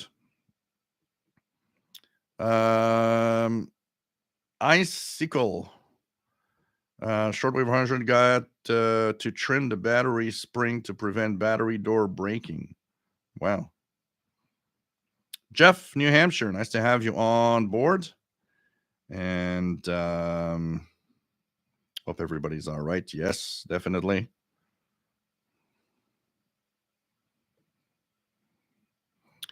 Jonathan says, you were so glad to have a shortwave with radio, but I thought shortwave is history, at least was going out through the 2000s. Well, we lost a lot of stations, we have to say, but it's not dead. There's still a lot of stuff.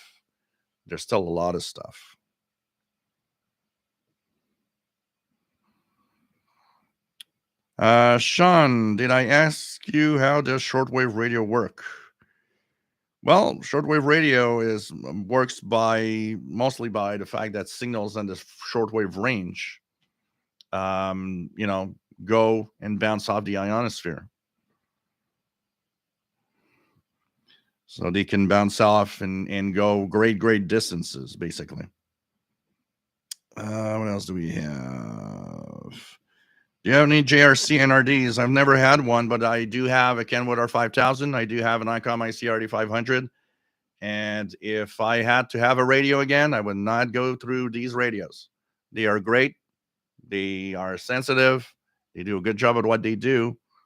But I would not pay the price I see on the internet for a used Kenwood R5000 ever. You want me to buy one? I'll give you $100 for it. A lot of people are going to say, well, that's way too cheap. Yeah, but it's not worth much more today. I'm not joking at 100, but 300 or 400 maybe. But even then, it's like it's half the price of what I paid in 1990. It's a lot of money for an old radio that can have all sorts of problems over time, capacitors. I'm not there. And when I tune and use the radios today, you might think, oh, well, you must use your Kenwood R5000 way more than the portables today. No, portables do just such a great job, the ones I have, that I don't even see the need to go to that radio. And if I will use a radio anyways, I'll use an SDR, which is much more what I like today. So, it's like the radios I've used good radios. Like Kenwood R5000 is a great receiver. The ICOM ICRD 500 is very nice, but not worth the price they're going for today at all.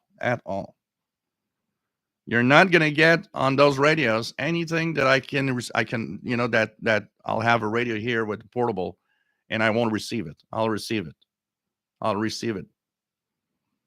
You got to be careful with those old radios today. They're old technology. They are good. They are great. They were even better when they were made back then. But you realize today that technology has advanced to such an amazing, electronics, that portables like the Texan PL990, which is roughly $200 US, a little more, are really good at performance and getting you what you want in the signals. Well,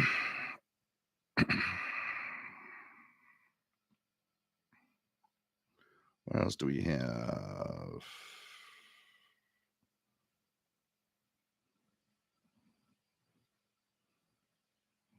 Like I said, it's not that they're no good. It's not a question that an old radio is no good. They're great radios.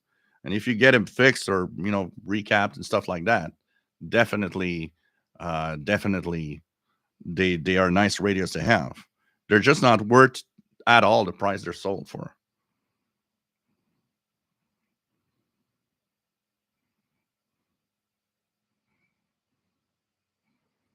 Yeah, Sherbrooke is more, kind of southeast of Montreal in province of Quebec. David White ordered it. RTL SDR V3 China Clown should get it first week of November and a mini whip kit. If you bought a China Clown, there's a good chance you won't have shortwave on it. Most clowns do not get shortwave. And they look like the real deal, but they don't get shortwave. So be careful with that China Clown.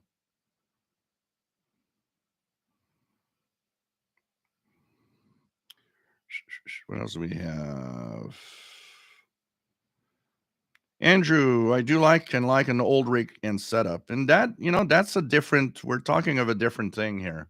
When people are like that better, which I totally understand. That is, I know people would love to have, a Kidwater 5000.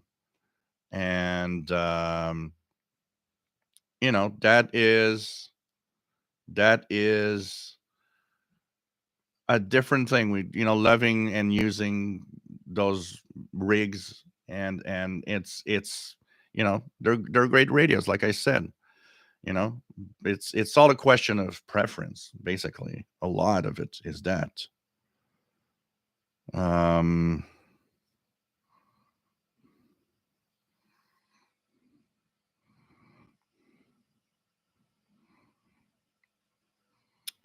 what else do we have?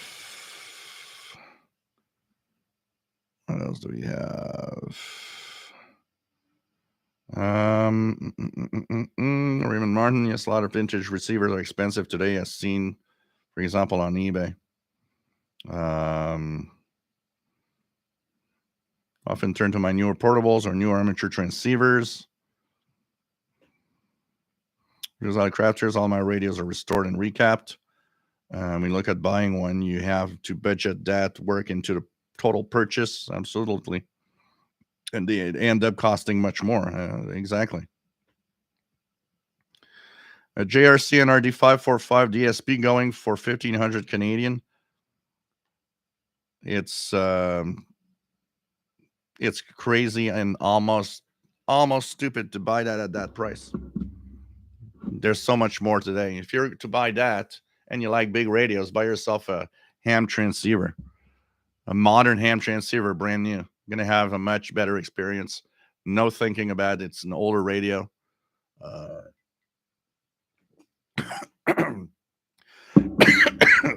Sorry, sorry, went through the wrong hole. It's really not worth that at all. At all.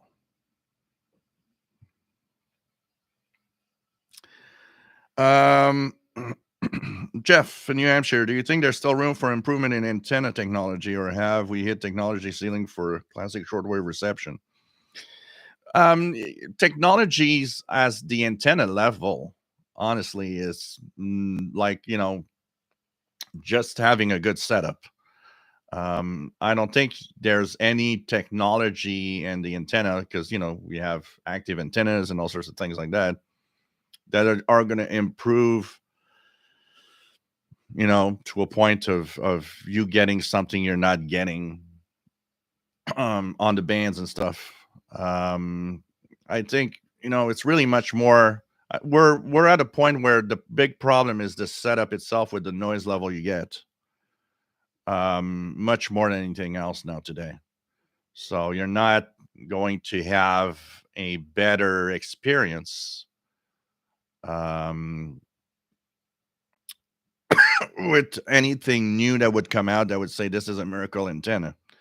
We have the antennas, depending on what you have as a place for setup with the noise level around you. And magnetic loops are great because they are, they do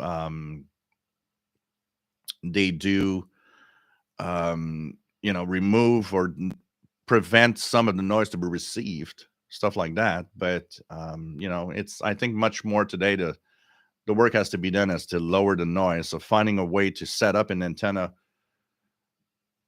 is almost, more important than the antenna itself at times, because having it set up in really putting that at such a low noise floor is much more of, I would say it's much more of a art of getting what you have as an antenna well positioned, and trying other means to lower the noise floor. I don't think you can say there's anything new that could come out that would be deal breaker, or a magic antenna, basically. We have we have let me just check it out here.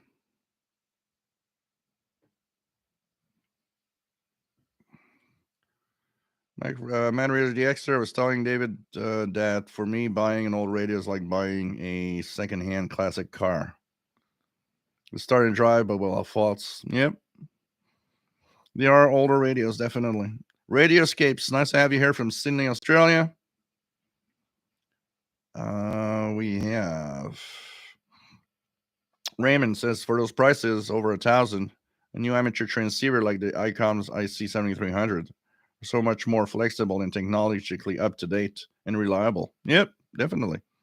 That price, I'd buy a brand new amateur transceiver. This is not complicated. That's exactly what I would do. Mike WX15, nice to have you here from Northwest Arkansas. George, nice to have you on board from Mexico. Jim Gordon, the PL880 is a great all-around radio. I love to take it with me on mini D expeditions here in Scotland. It's a great receiver. Robert Cross, after Christmas, I'll be buying an ICOM 8500, hopefully. So, I mean, they're nice. They're nice to play with. When I turn them on, it's kind of cool to, to play around with them. But,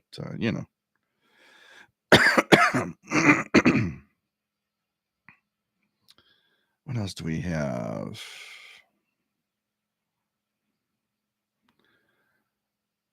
David White, for a small antenna for HF, is there anything better than a mini whip? Best thing I found from research. If it's noisy where you are, you are better off with an MLA30, which doesn't cost much more, and it's pretty much the same price range, and will remove some of the noise. The mini whip works great in an environment where the noise floor is very low, but where it's noisy, it's crazy.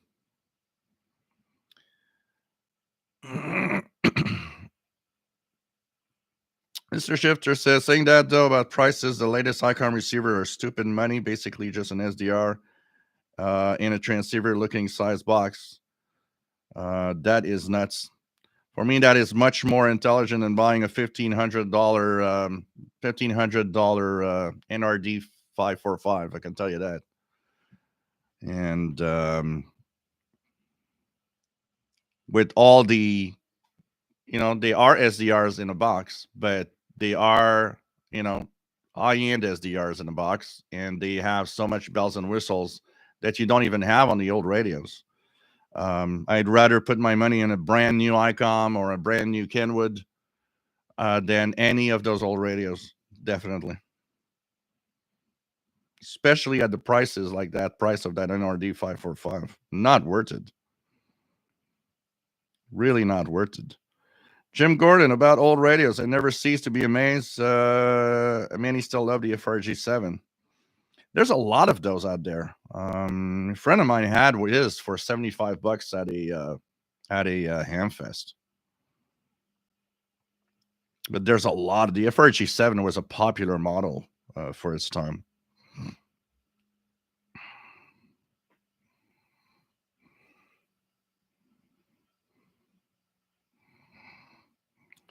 Anything else here? Anything else here?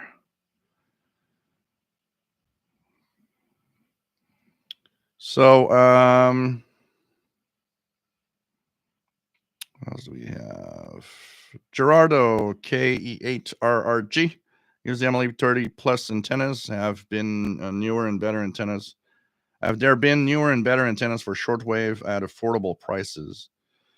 Well, if affordable prices for you is like the MLA30 price point, I don't think you've got much anything out there that is better than MLA30.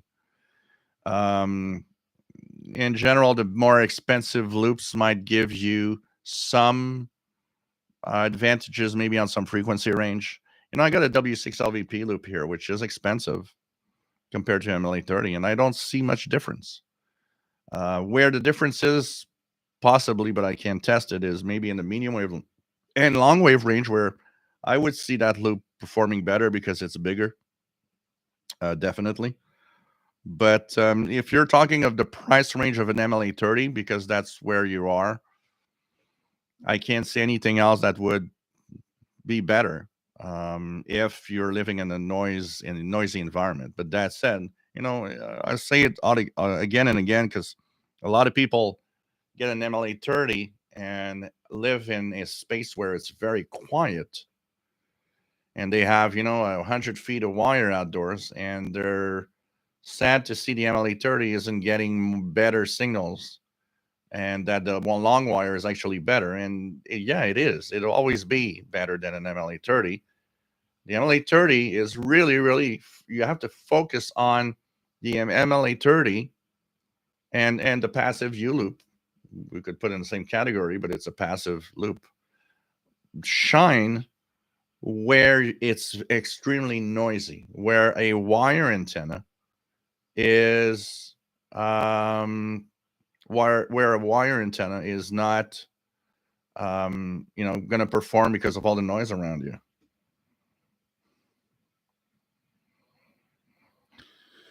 What else do we have?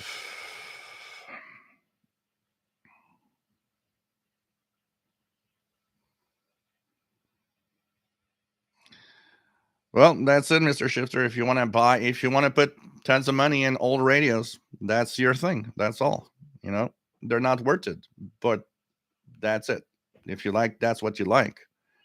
And, and of course, you have SDRs like the RSPDX that works great, but you do have a better SDR in one of those higher priced radios. And but it depends what you want to play and what you want to do.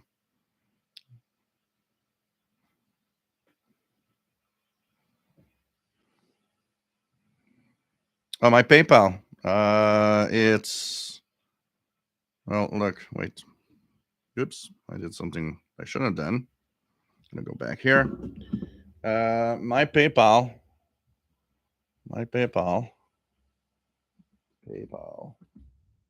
is,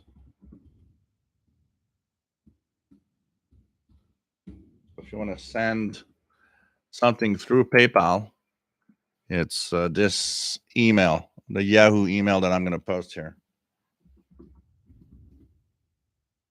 There we go. So this is where you can send some PayPal if you wish. But it depends on what you want to do and what you want to buy. Some people will pay high price for an old radio, and if that's what you want to do, fine, that's what you want to do.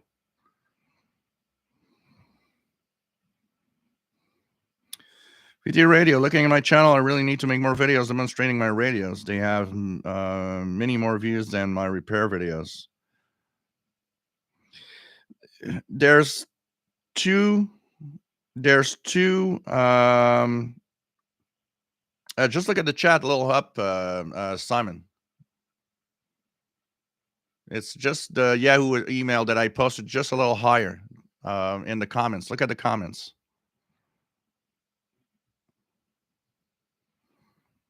So,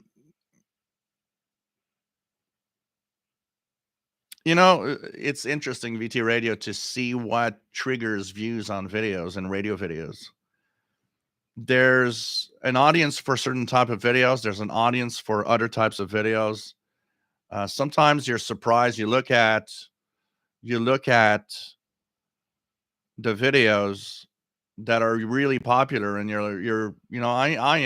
sometimes I am totally surprised at the views that certain videos will get, and it's like, wow, that really um is strange. How that video, it is super popular, gets thousands of views, and you're wondering why another one, which might be similar, or with another radio, and you're like, wow, that one doesn't catch on. What's the trick? Why is that more popular? There are times where you just wonder, is it just the radio itself people want to see? It's crazy sometimes, but just try it, and get get in there and make more videos, and definitely people like to see radios in action. They like to see you tune.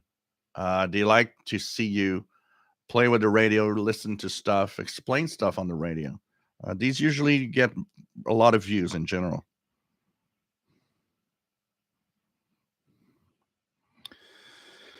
What else do we have?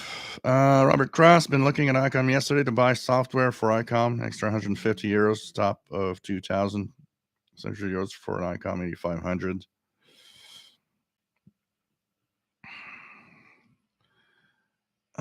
What else do we have? Doug Smith from Virginia. Nice to have you on board.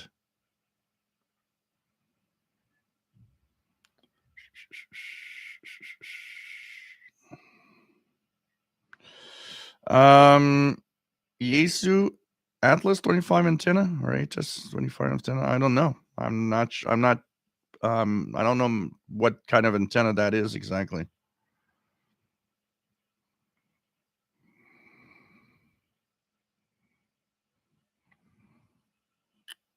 We have David White usually uses Heathkit Moicon with whip and perks.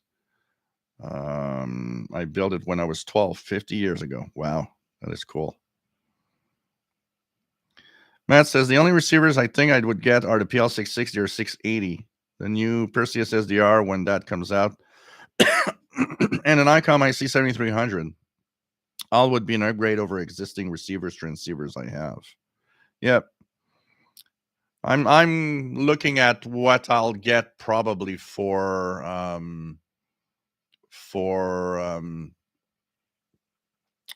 probably I'll get that for Christmas. A new transceiver.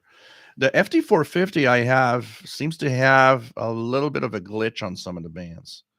There's something weird with it.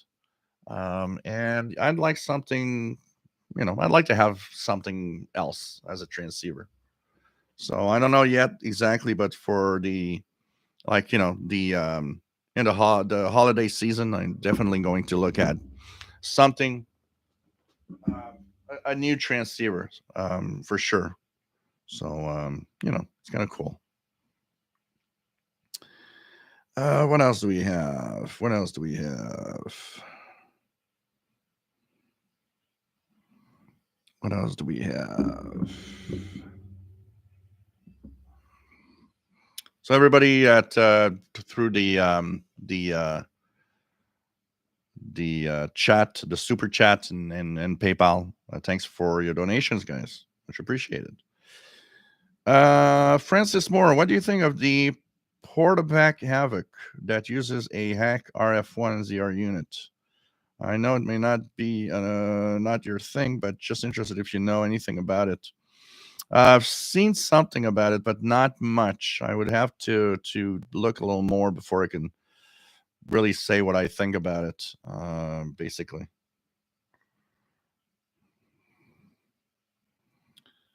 And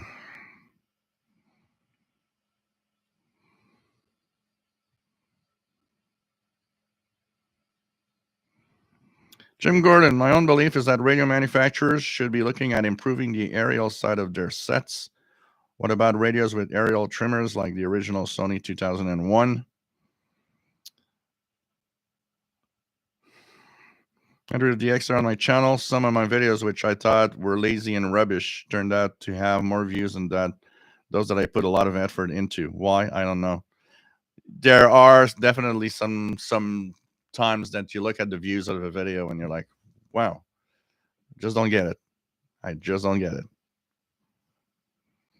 Mr. Shifter, only radio I've been trying to buy recently, the ICOM R75.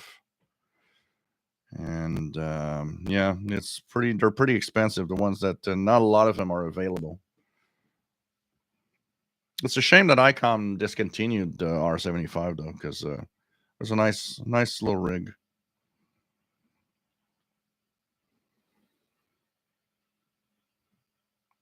A portable amateur radio antenna.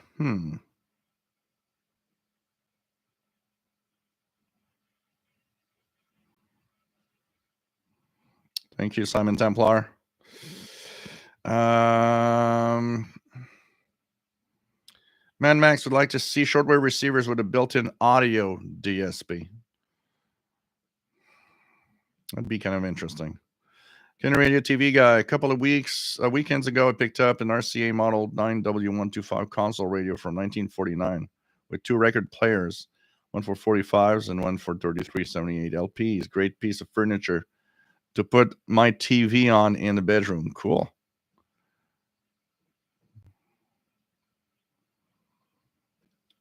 Any shortwave? Yeah, sometimes get surprised at some of the videos that do well. People love the review videos too. Also, some of my weather and my utility radio posts. Kevin Michael had the Miami Hurricane Center on 14.325 megahertz USB with hams. Yep, the Hurricane WatchNet. Cool.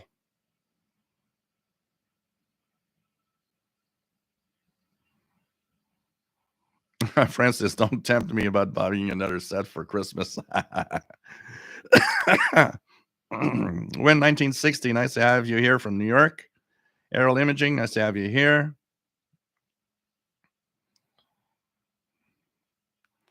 Matt says, I have a video of my very, very rough reception of the annual Power Station Radio Edmund Fitzgerald from 2017 that started getting a bunch of views randomly and puzzled comments from confused viewers. Oh yeah, those old radios and those old anything that is made at that time, Canadian Radio TV Guy, is really, really heavy. Absolutely. Eric,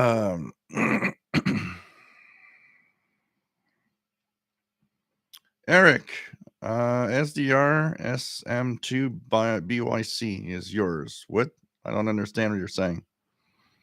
David White, any chance at yours and others' comments on St. Jean 909 and the recent ones will have them fix issues with them? Anything you have seen fixed by your efforts in the past? If you, I'm, if you know, they all, so the St. Jean ATS 909, which is the original, also known as the Radio Shack DX398. Then there was a 909X and 909X2. I have all of them here. I have all 3 of them. And what I'd say is that the improvement on the 909 to the 909X was in mostly in the looks of the radio, which was much more modern and much more sexy.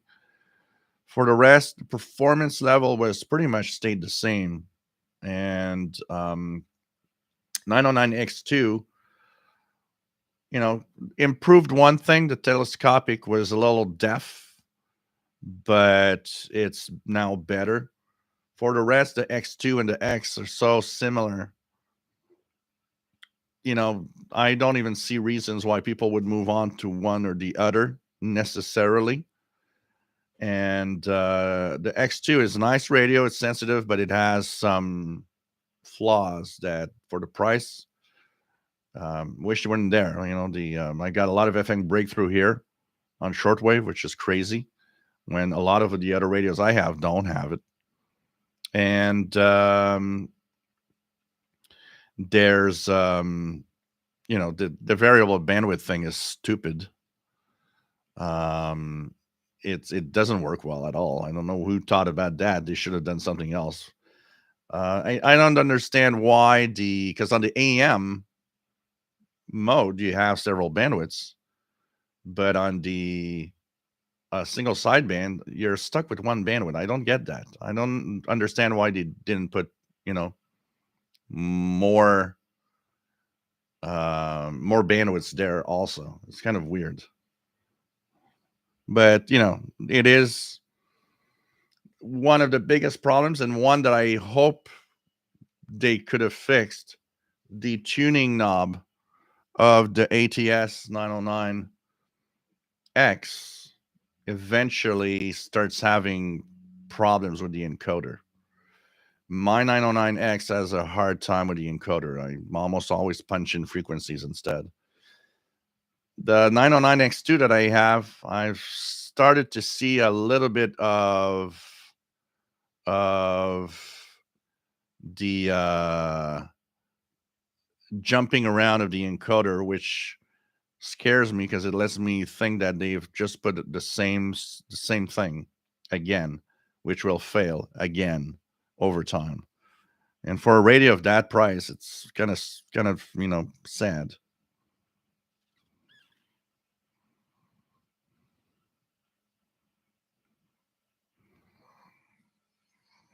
Anyway, the X-Stereo had an Icom CR75. It was a good receiver for its time when I bought it back then, but now I would get an SDR or portable for easy outdoor use.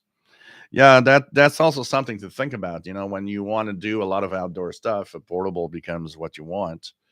And honestly, today, if I had a radio to buy, only one, and that's the only one you're going to get, the only one you're going to use, I'd buy an SDR. I'd buy an RSPDX or something like that, and be happy, basically. VT Radio, have a 3-minute video of a broken Yaesu FT 8100R that is listed on eBay. It was over 5,000 views. Sometimes. Jim Gordon, to newcomers to the hobby, I recommend the D808, the PL310, 330, 660. They lose interest in the DXing. You still have a good radio that they can use for local radio. Yeah, definitely. I'd probably, in your radios, I'd probably remove personally the 310. It seems to be less sensitive than the others you mentioned. But yeah, definitely, they're great radios. Not too expensive. That's also a lot of what we do here is the price point of the radios. This channel has a lot of newcomers, and shortwave today isn't shortwave 30 years ago. So, and the noise floor around you and everything, and the challenges that come into the hobby. Well, some will not want to cope with that. Some will turn on the radio and it's so noisy around them, they don't understand that they don't hear anything because the noise floor is too high, and will abandon quite quickly. So, having radios of a decent price point so that if you don't like the hobby, well, you still got a good radio and you can use it for something else, AM, FM, whatever, or medium wave, and you're not investing too much. I think a entry level receiver like the PL330 is great, and if it is of interest, then you can move on to something higher end. But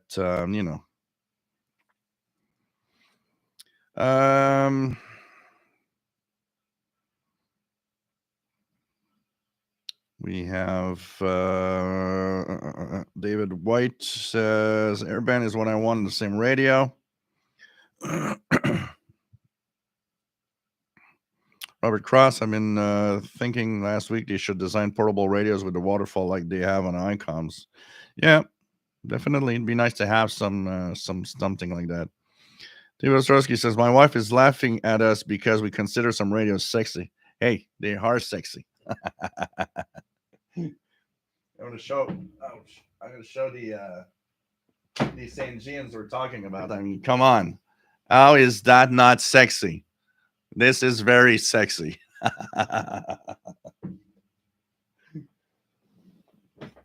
Oh man.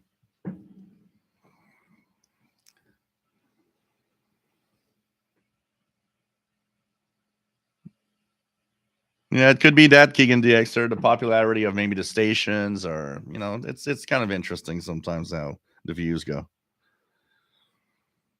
Kevin Michael been getting some good DX from on the AM band at night from South America. Cool. Panama on 1017. Wow. Pretty cool. No problem, Matt. Better be safe than sorry, as they say.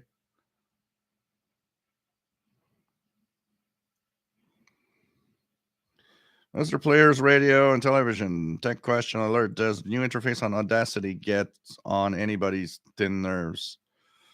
I don't know. I've been using it and been okay with it. I don't know.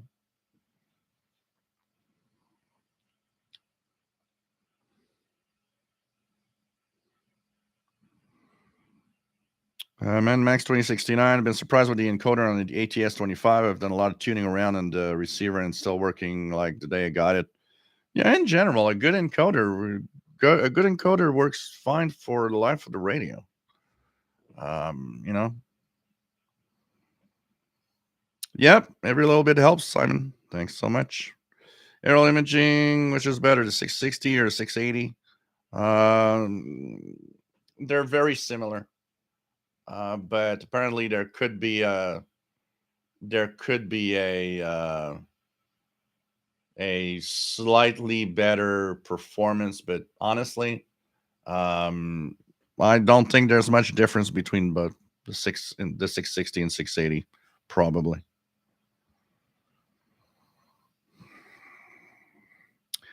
Done. PD0OHZ. Nice to have you on board.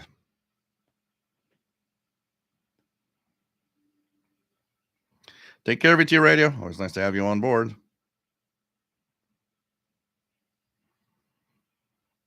Sean says BL880 seems to work just fine for me. It's perfect.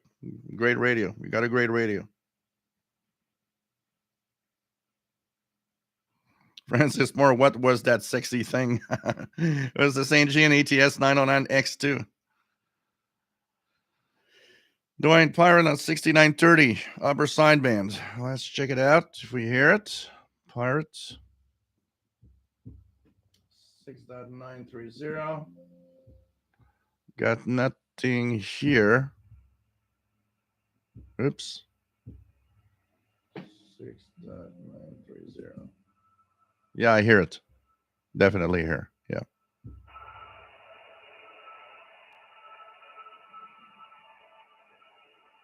Yeah, decent signal. Pirate on 6930, upper sideband.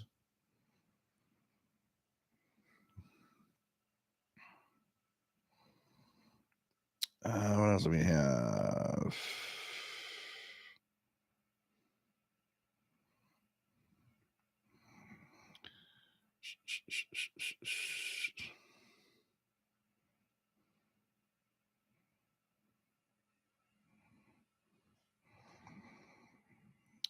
Mr. Shifter, my 1970 Grundig Yardboy 210 has coverage of two shortwave bands, 41 and 49.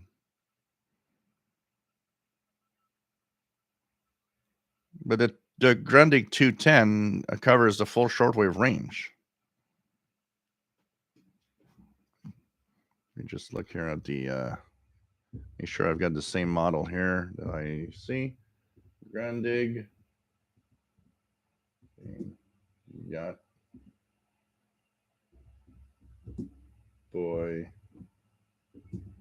210. Check it out. Okay, yeah. Okay, it's a different one here. Hmm. There were some weird radios, 1970, 72. And yeah, okay. Wow. There were definitely some weird radios sometimes. I had a weird branded radio. I remember that was made in the 70s. When I was maybe in 82, 83, and it covered only, I remember it covered only 6 to 12 megahertz. And I always thought, that's weird. Why are you not covering all the rest? Because I would see the logic between on that radio of covering 41 and 49 meters as being a radio that was made to receive the local broadcasts on shortwave instead of the really long distance one. And a lot of the stations on 49 meters use daytime stations that use shortwave to cover a whole country or Europe as a whole. So probably the design or the idea behind that was probably uh, as a radio made for more local shortwave listening.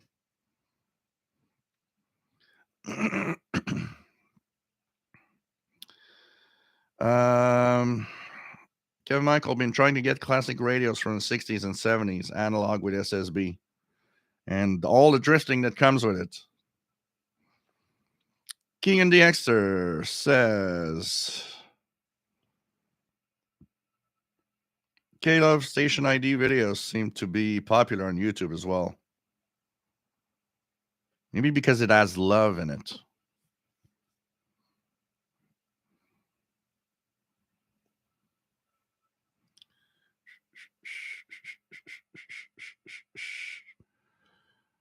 Didn't miss your tech question, Master Players Radio.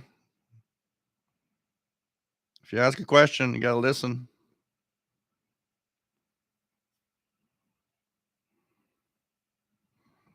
Raymond Martin, yes, radio hardware can be sexy, like an auto to car lovers. Yeah, basically, definitely.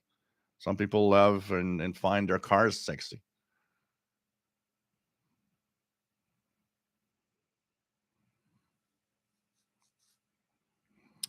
Ken Michael, recently got a Magnavox analog shortwave, but no SSB.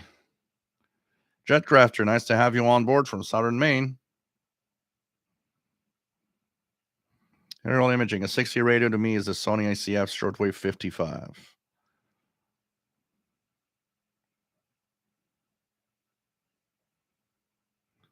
Billy Jacks Wald America, knowing what you know about radios, what radio would you buy at? 75, 150, 450?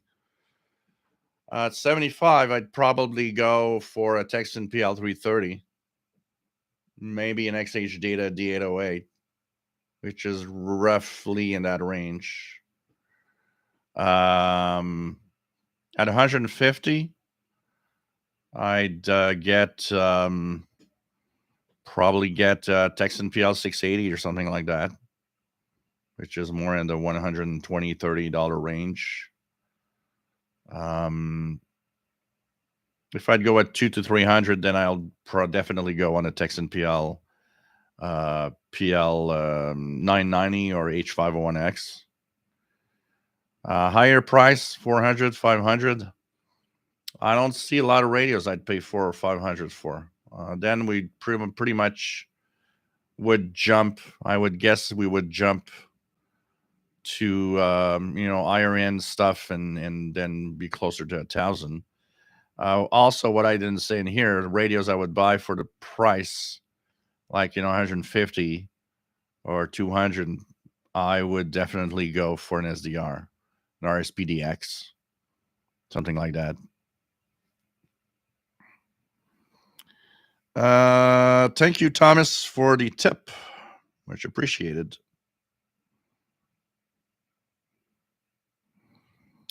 Jim says, I too do not understand what makes some YouTube videos more popular than others. On my Wii channel, the most popular one is a poor comparison of reception of radio Pyongyang on the reticus. There's sometimes also something that we like, for example, in your case, the reticus and the V115 and the 601 that you're talking about. I've noticed that low price point receivers get a lot of views. Kind of tells you a lot of people don't want to pay a lot of money for a radio. And Fred Water, Marconi at Signal Hill, put the S in sexy. Gerardo, I very much dislike the non-contiguous ATS function with the memory limitations of 10 stations per band on the same GN ATS 909X.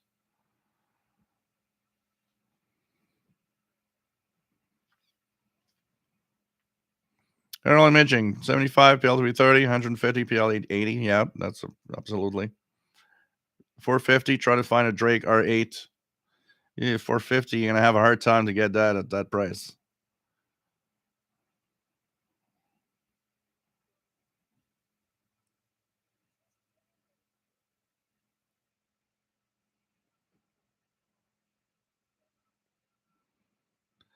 Richard Bidner, nice to have you here. I don't have the any problems with the Audacity interface personally. Take care, Art. Stay safe. Billy Jackswald America, RSPDX. Yeah, the SDR Play RSPDX, which is a software-defined radio, which is my main driver most of the time. It's a little black box, and that covers long wave all the way up to 2,000 megahertz, 2 gigahertz, from the bottom to the top of the band, and the continuous coverage with all modes. I like that a lot. That would be if I had to buy just one radio, I'd buy that and be happy.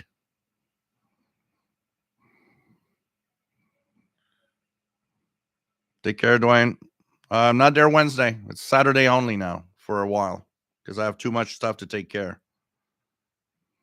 Kevin Michaels' favorite radio, 1970s, is the realistic Patrolman 9. I want one. Danny Shortwave, yes, low price review of the APCS 106 is pretty popular. People really want to pay the least amount of money for a radio that and have something that works.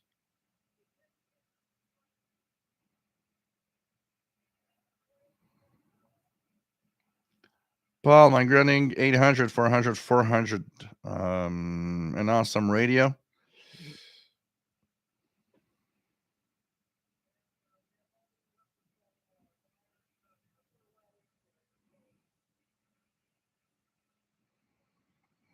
Yeah, some people like, I purchased one older radio, which was a radio I owned in the 80s, Mr. Shifter, which is a Panasonic RFB 300 portable.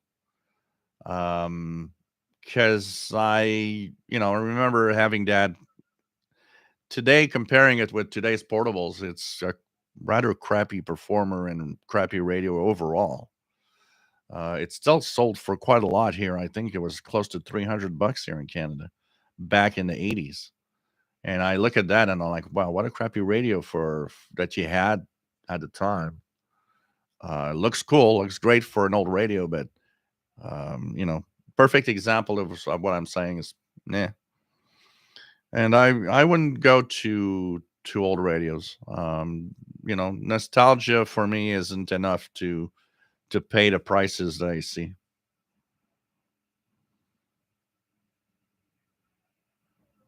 Yeah, the Grenade 800 is a big portable, definitely. Big radio portable. So, my WX50 likes this Grenade Satellite 800 also, but I'm finding that I'm using the RSPDX SDR more. Yeah. That's what happens a lot. Honestly, I use my SDRs all the time. When I got my first SDR, I stopped using my ICOM ICRD 500. Simple as that. Not because it's no good, simply because the added bonus of all the waterfall and what you see on the screen just is amazing. And I would have missed, I don't know how many signals I would have missed using the old radios that I found because I could see them on the waterfall and I knew they were there. It's simple. It's like I've heard so many things that, oh, look at that, there's something there. You click on it, there you go. It's there. There's something that, and you miss all of that. You miss all of that. Um when it when you have just a standard radio, you know. So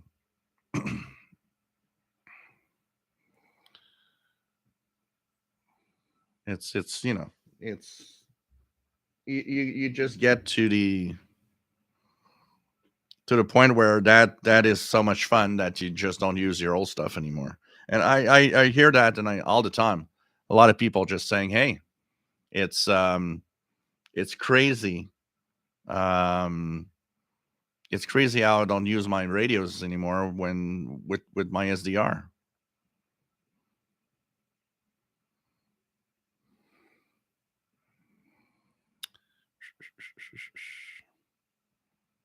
Paul started with dongles, and as discovery, wish I'd found the RSPDX first. I'm very happy with it. Yeah, great SDR.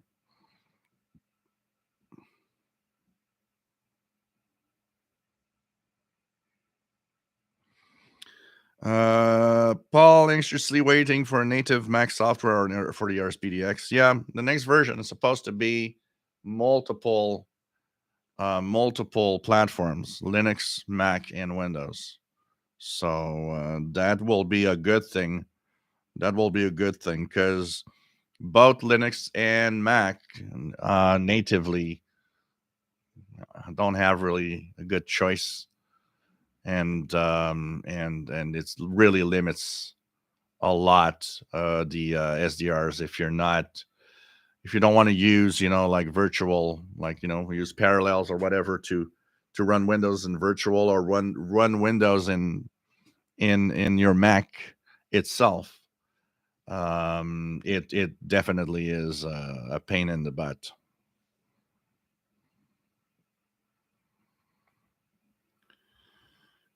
Kevin Michael, been keeping an eye on the 30 to 50 megahertz. It is around this time eSkip and Tropo should be popping in. Vasily, take care, my friend, and stay safe. Nice to have you here. Hope you come back. ManMac 2069. Yep, a waterfall is so awesome when scanning the bands. Definitely. Definitely. Danny Shortwave was using Realistic DX100 on my live stream. That radio drifts like the wind. Oh man, it's yeah, completely crazy.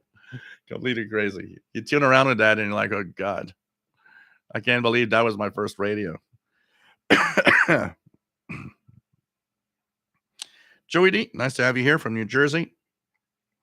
Dirk Boone says I am SDR RSP1A side by side with my latest buy, the ICARM R75. They are both on separate MLA30s, so I compare them both live. Cool. Sean, do you know of the shortwave radio schedule app on Apple? You have to pay for it, but is it reliable? There's the one on the Apple side for iOS is you're probably seeing the Black Cat System schedule app. Yeah, it works. It works great. It gets its updates through the internet on the different websites that update their schedules. So that is that is a good app. You'll have the schedules there. It's the same apps, the same schedules you'll get online for free. But if you want them in an app, it works. On the Android side, the Skywave schedule is great for the schedules. Um, what else do we have?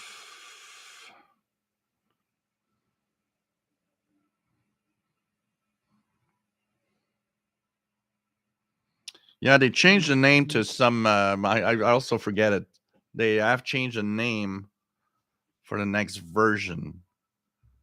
Um,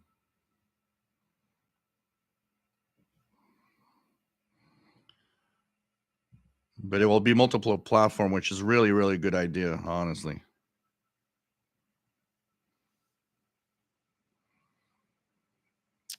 Joey D says, I love using regular radios, but yes, with the waterfalls, it's right at your fingertips for the listening. Yeah, I don't know when the official date of release is. SDR Connect. SDR Connect. I don't know when it's officially supposed to come out.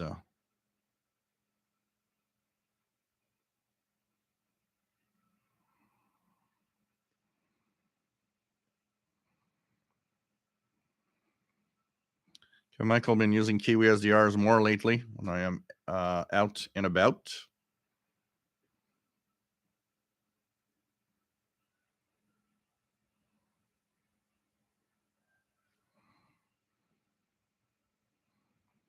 What else do we have? What else do we have?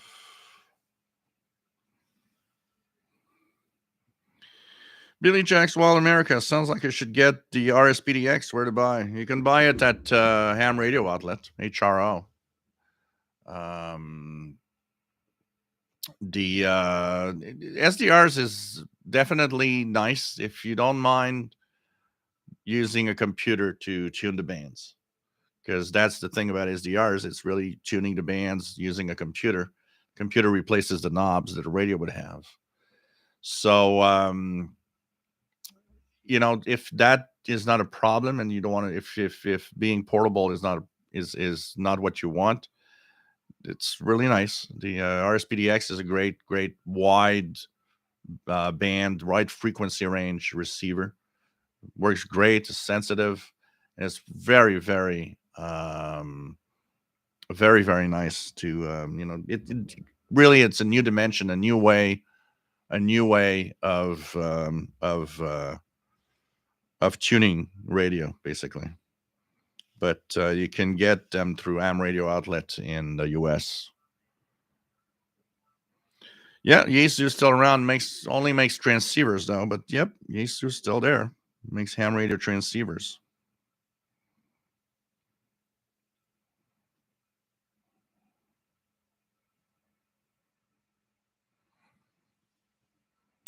Um, what else do we have? Log 2112. Nice to have you here from Nassau Bay, Texas.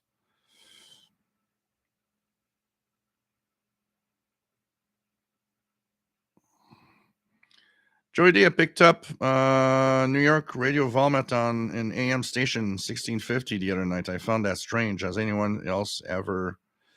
Yeah, you probably had, because you guys in the expanded AM band have a lot of uh, of information stations. So probably one station was playing back the uh, the New York radio Volmet, because it's not on shortwave anymore. So it can be a mix or anything. Jim Gordon, 60 radios. I don't wish to shock viewers, but there was a radio shaped like a woman's breasts. I don't. I won't say where the tuning knobs were. Yeah, I'm not surprised that probably existed at some point.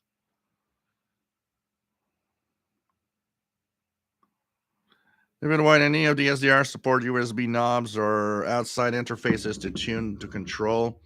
Yeah, I've seen something. Isn't there a company that sells a external device that you plug in a USB port that use of the makes use of the it's kind of adds an external tuning knob to the SDR. I saw that somewhere.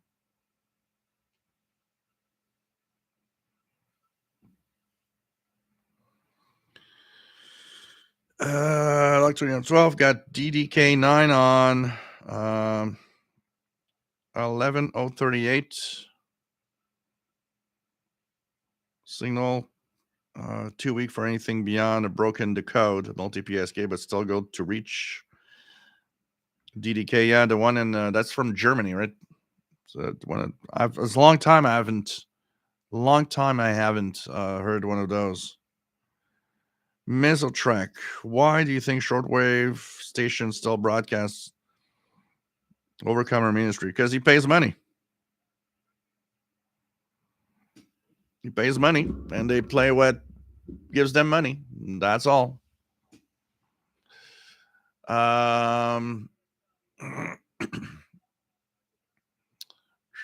They sell those knobs on Amazon too.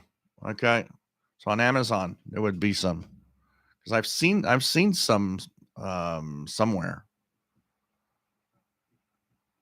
King of the X, I remember that at that 70s show episode where Donna tells Eric that while in bed, it was like he was tuning a radio.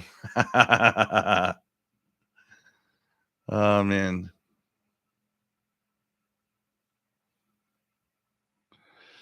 Yeah, there's a lot of that going on, Mr. Shifter. The patterns being done on the waterfall and when you have an SDR. I don't know. I haven't heard anybody talk about it recently, but when the Ukraine-Russian war started, a lot of people on the buzzer's frequency would see all sorts of patterns go through calls and all sorts of pictures of all sorts. And um, there would even be on the waterfall, stop war and all sorts of things like that go through when you'd had an SDR. A lot of that going on.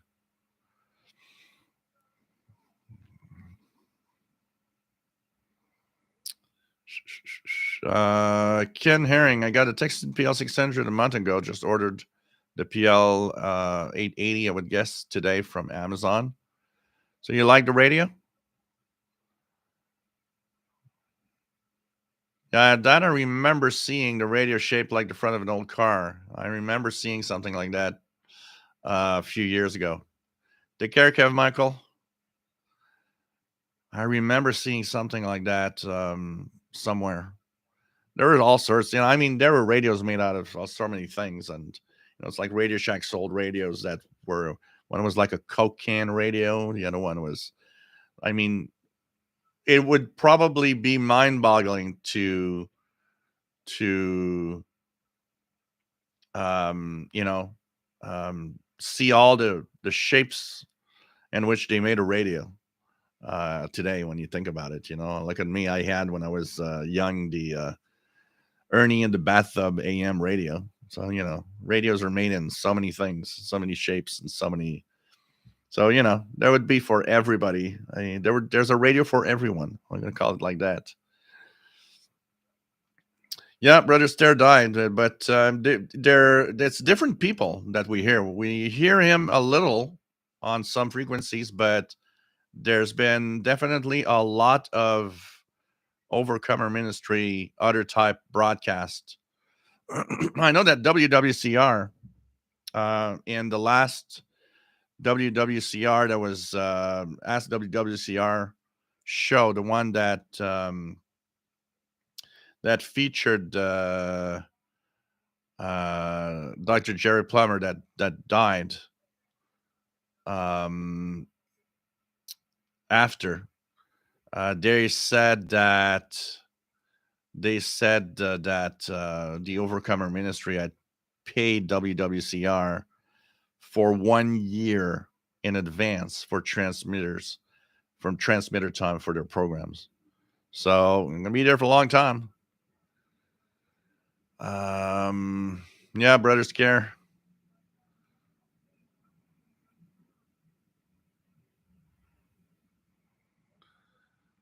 Mr. Shifter, Great Escape. One of those prisoners made a radio and hid it in his bunk. Always made me laugh. That scene. Uh,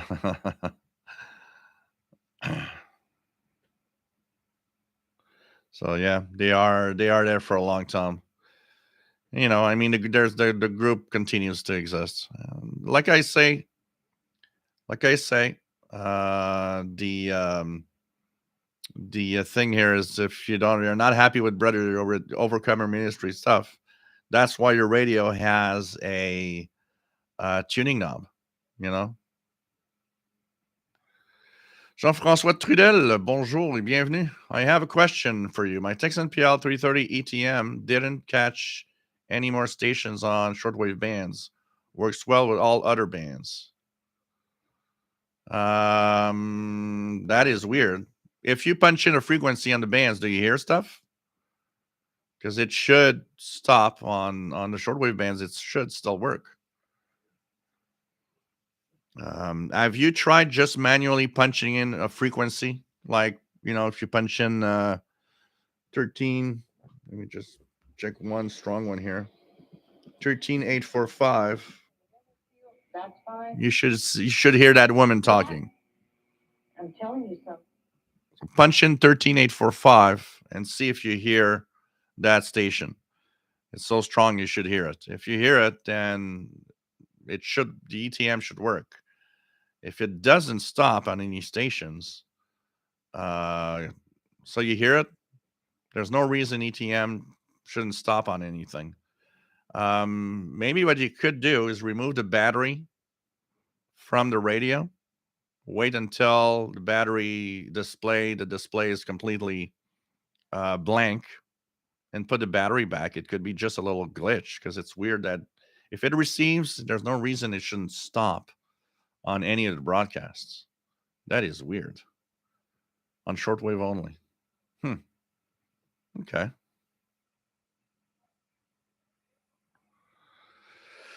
Um, Simon Templar switched from a Nikon IC7300 to the Yaesu FTDX10. It's a very popular model. A lot of people seem to like that one.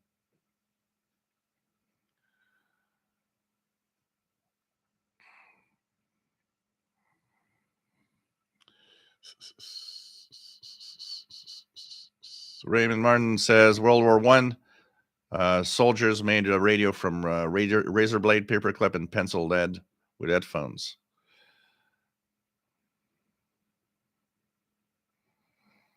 An Icon R8600 in the shape of Retica's V115. Because it's weird. If you're receiving 13845, that means the radio is receiving. But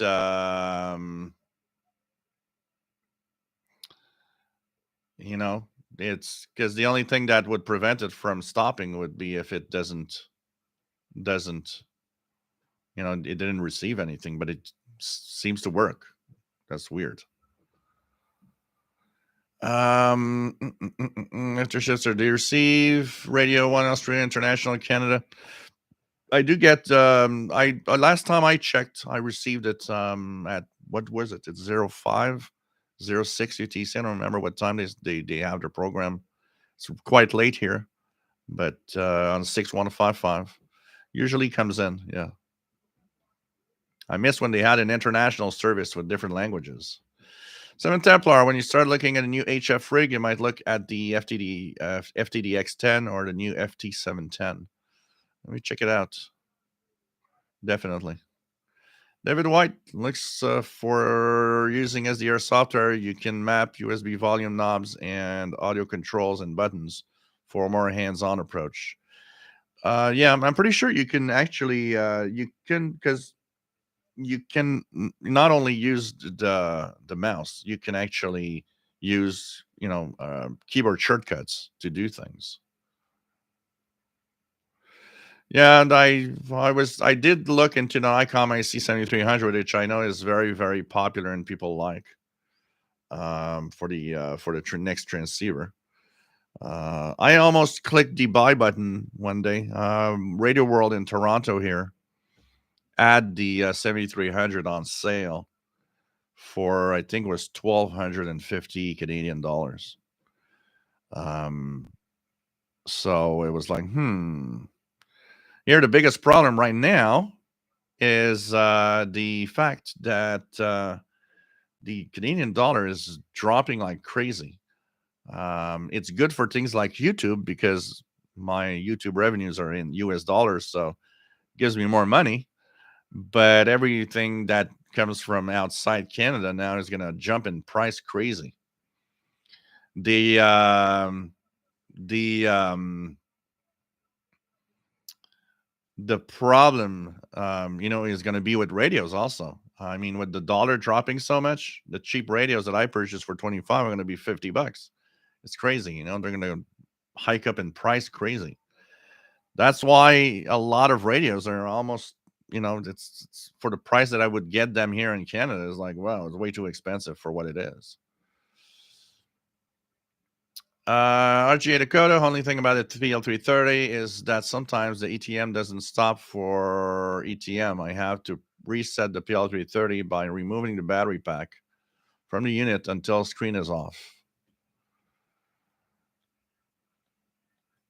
So, okay, maybe that's the problem then that he had, which means removing the battery, Jean-Francois, should fix the problem. So we got some. It's interesting. Mine never did that. Always worked. But good to know. If your ETM scan stops on the 330, remove the battery until the display goes blank, and it comes back to normal after that. Thank you, John Santucci. Nice to have you here. And 10 years of YouTube. Incredible. Yeah, no reset button on the PL330. They should have, all these little radios. They're electronic thingies. They have, small processors in them. They should all have some sort of um, reset hole so that you can actually reset everything. But even the reset, on some radios, when you reset, it kind of doesn't reset everything. It just resets a part of the radio almost. So it's crazy. Paul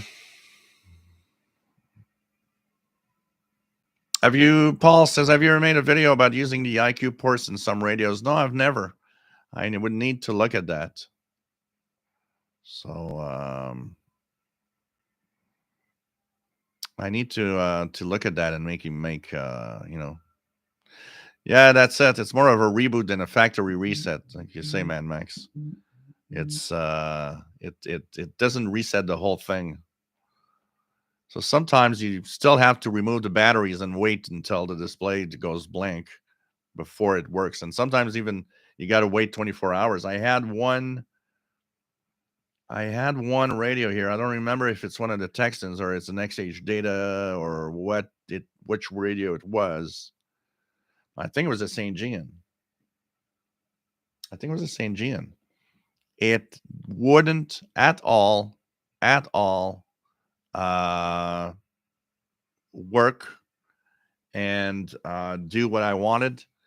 And I had to remove the batteries, but I had to remove them. The batteries, I thought it would just stop working because I'd removed the batteries. I did everything and it was still not working. I removed the batteries for more than 24 hours. I think I left it without batteries for like 3 or 4 days, almost thinking it's never going to work again. And then I put the batteries back and works fine. Like, everything was great. So I was like, okay.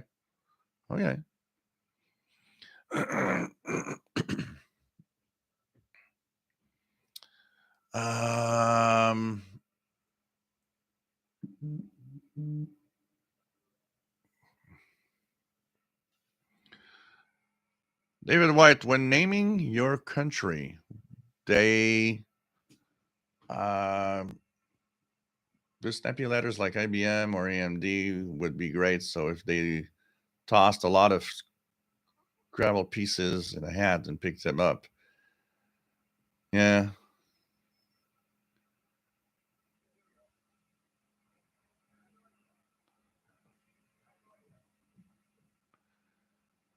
Canada.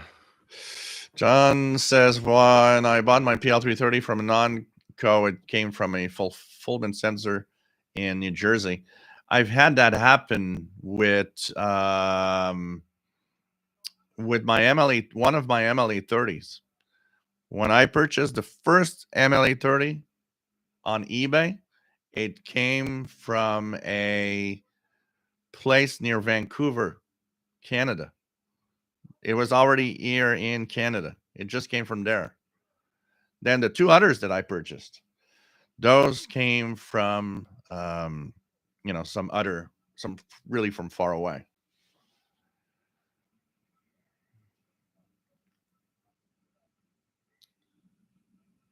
Paul says, we're just going to go back here because I missed a few little things. Maybe Keegan, Grendigas 450, DLX, Layton, Field, and Executive all have reset buttons. Yeah. Like I said, even those radios, it's more like a reboot. So sometimes if something goes wrong, the reset might not fully restore it. You really need to remove the batteries for it to really, really reset completely. Paul, the international currency markets are crazy right now. The UK pound and euro close to parity with US dollar. Here, the Canadian dollar, if I want to purchase a US dollar, I have to give $1.37 Canadian. And it's funny because last month, just a month ago, it's about $1.26, 27. So it means Canadian dollar really dropped against the US dollar a lot in the last month. RJD Dakota takes several minutes for up to 50 for this to happen when it's still a fix. Mine is still very good. Intel, do you ever have a use for the signal strength on the display, the radios anymore? I haven't really found a use. Sure, the number is higher on stronger signals, but I can tell by listening. You know what? I don't use on any portable. I don't use the indications much of the signal strength. I'd rather have the clock displayed because they are very inaccurate, anyways, and you can't really use the number you see and have that number being officially this is the strength of this signal because they all seem to not be calibrated the same. So I don't use it. It's not accurate enough. It's not good to really. I just by ear. I just by ear listen and yeah, that's a strong signal, pretty much. Um, I mean, even portable receivers that had S meters back in the day, most of them were way over sensitive. They showed a signal much better than it was.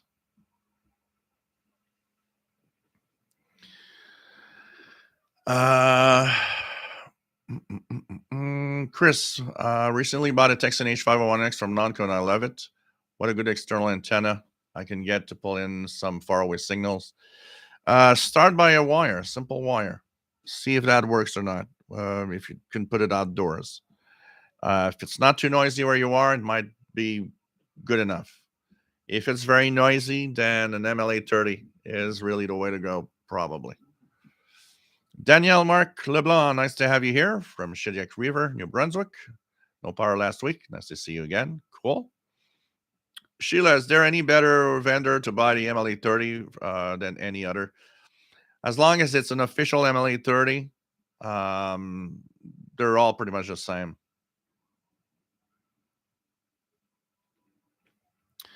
Mr. Shifter, yeah, those Ethon/Grundig radios of the day. I have my G5 here, which is disgustingly disgusting.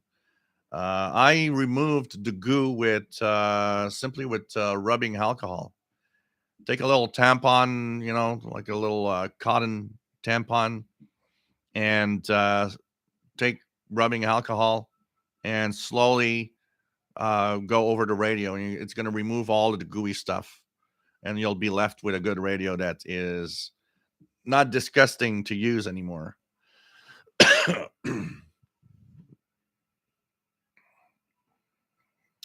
um,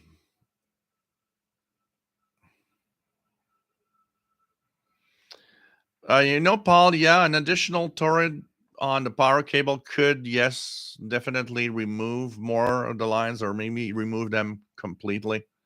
That could help, definitely. Definitely. Problem with these cables, there's a certain length of cable and they act like antennas for noise. Um,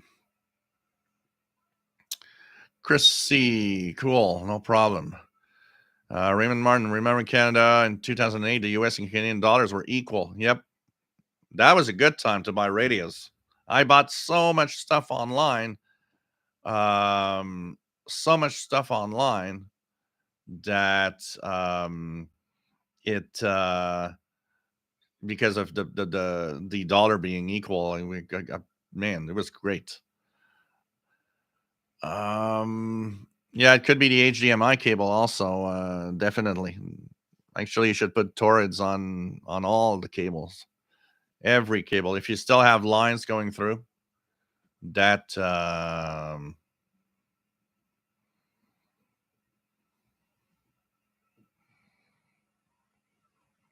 Sheila says I had a Grenic G3 and it was so icky that I got rid of it. Yeah, the G5 is the same. There's a series of radios that use that rubber finish.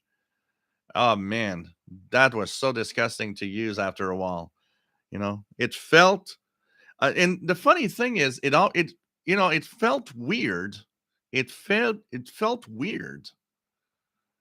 Um Even when it was brand new and you'd used it, the rubber finish never I find that it never felt good.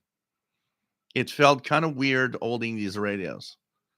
So it's like, um Danny Shortwave Radio says I removed the goo from my G8 with rubbing alcohol a few days ago and shine it up with armor all wipe and looks like new Ethon. Yeah, it looks like when you do that and the radio looks like it's brand new. Absolutely. That's the first thing that I thought when I got it too. So, George, does wire caliber matter? Nope, at all. Doesn't matter. David, what, you don't like dead flesh feel? Not really. Not really, especially on the radio. Daniel, do you have a Texan PL 880? And if you do, how do you like it? I don't have an 880, but I've heard enough of people with the 880 to know that it's a pretty good radio. Has great audio. So you definitely have a good radio on the PL 880. Yeah, Chris, that rubberized finish definitely gets sticky and it's really, really disgusting.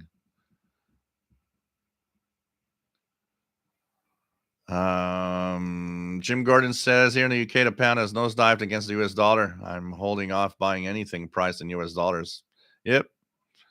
And it's what's worse is that the radios that are in stock are going to go up in price because of that too.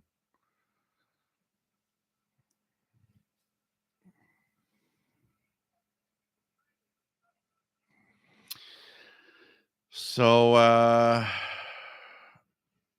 well, usually you want to have it horizontal for the long wire because you want to have it as long as possible, which is kind of difficult to do when you want it vertical. You have a limited height that you'll be able to put it up in a vertical position. So, in general, what happens is you want to have it horizontal and just put it as long as you can, and that's it. It has to be a certain height of the ground to act or react better. But in vertical, it will act like a vertical antenna, which will bring in the noise from everywhere. As horizontal, you can always try to find different ways of putting it, in different positions. Try to see where it's the least amount of noise possible. David, it's an anti-flame additive like the one that made all the Counter 64s turn yellow. Huh. Billy Strikes Wild America hooking up the Ethon 750. Women in red dress. The red dress. Listening time with you guys is going to be fun. Jim says my Ethon G3 feels revolting too, but I use it so rarely that I am prepared to just let it rot. Oh, no one was still sticky radio. Definitely. Definitely. They're all going to leave it there. So, hey guys, been on for a little more than 3 hours. Had a lot of fun. It was a cool show today, as usual. We'll be back next Saturday. And it's going to be, of course, at 20 hours UTC.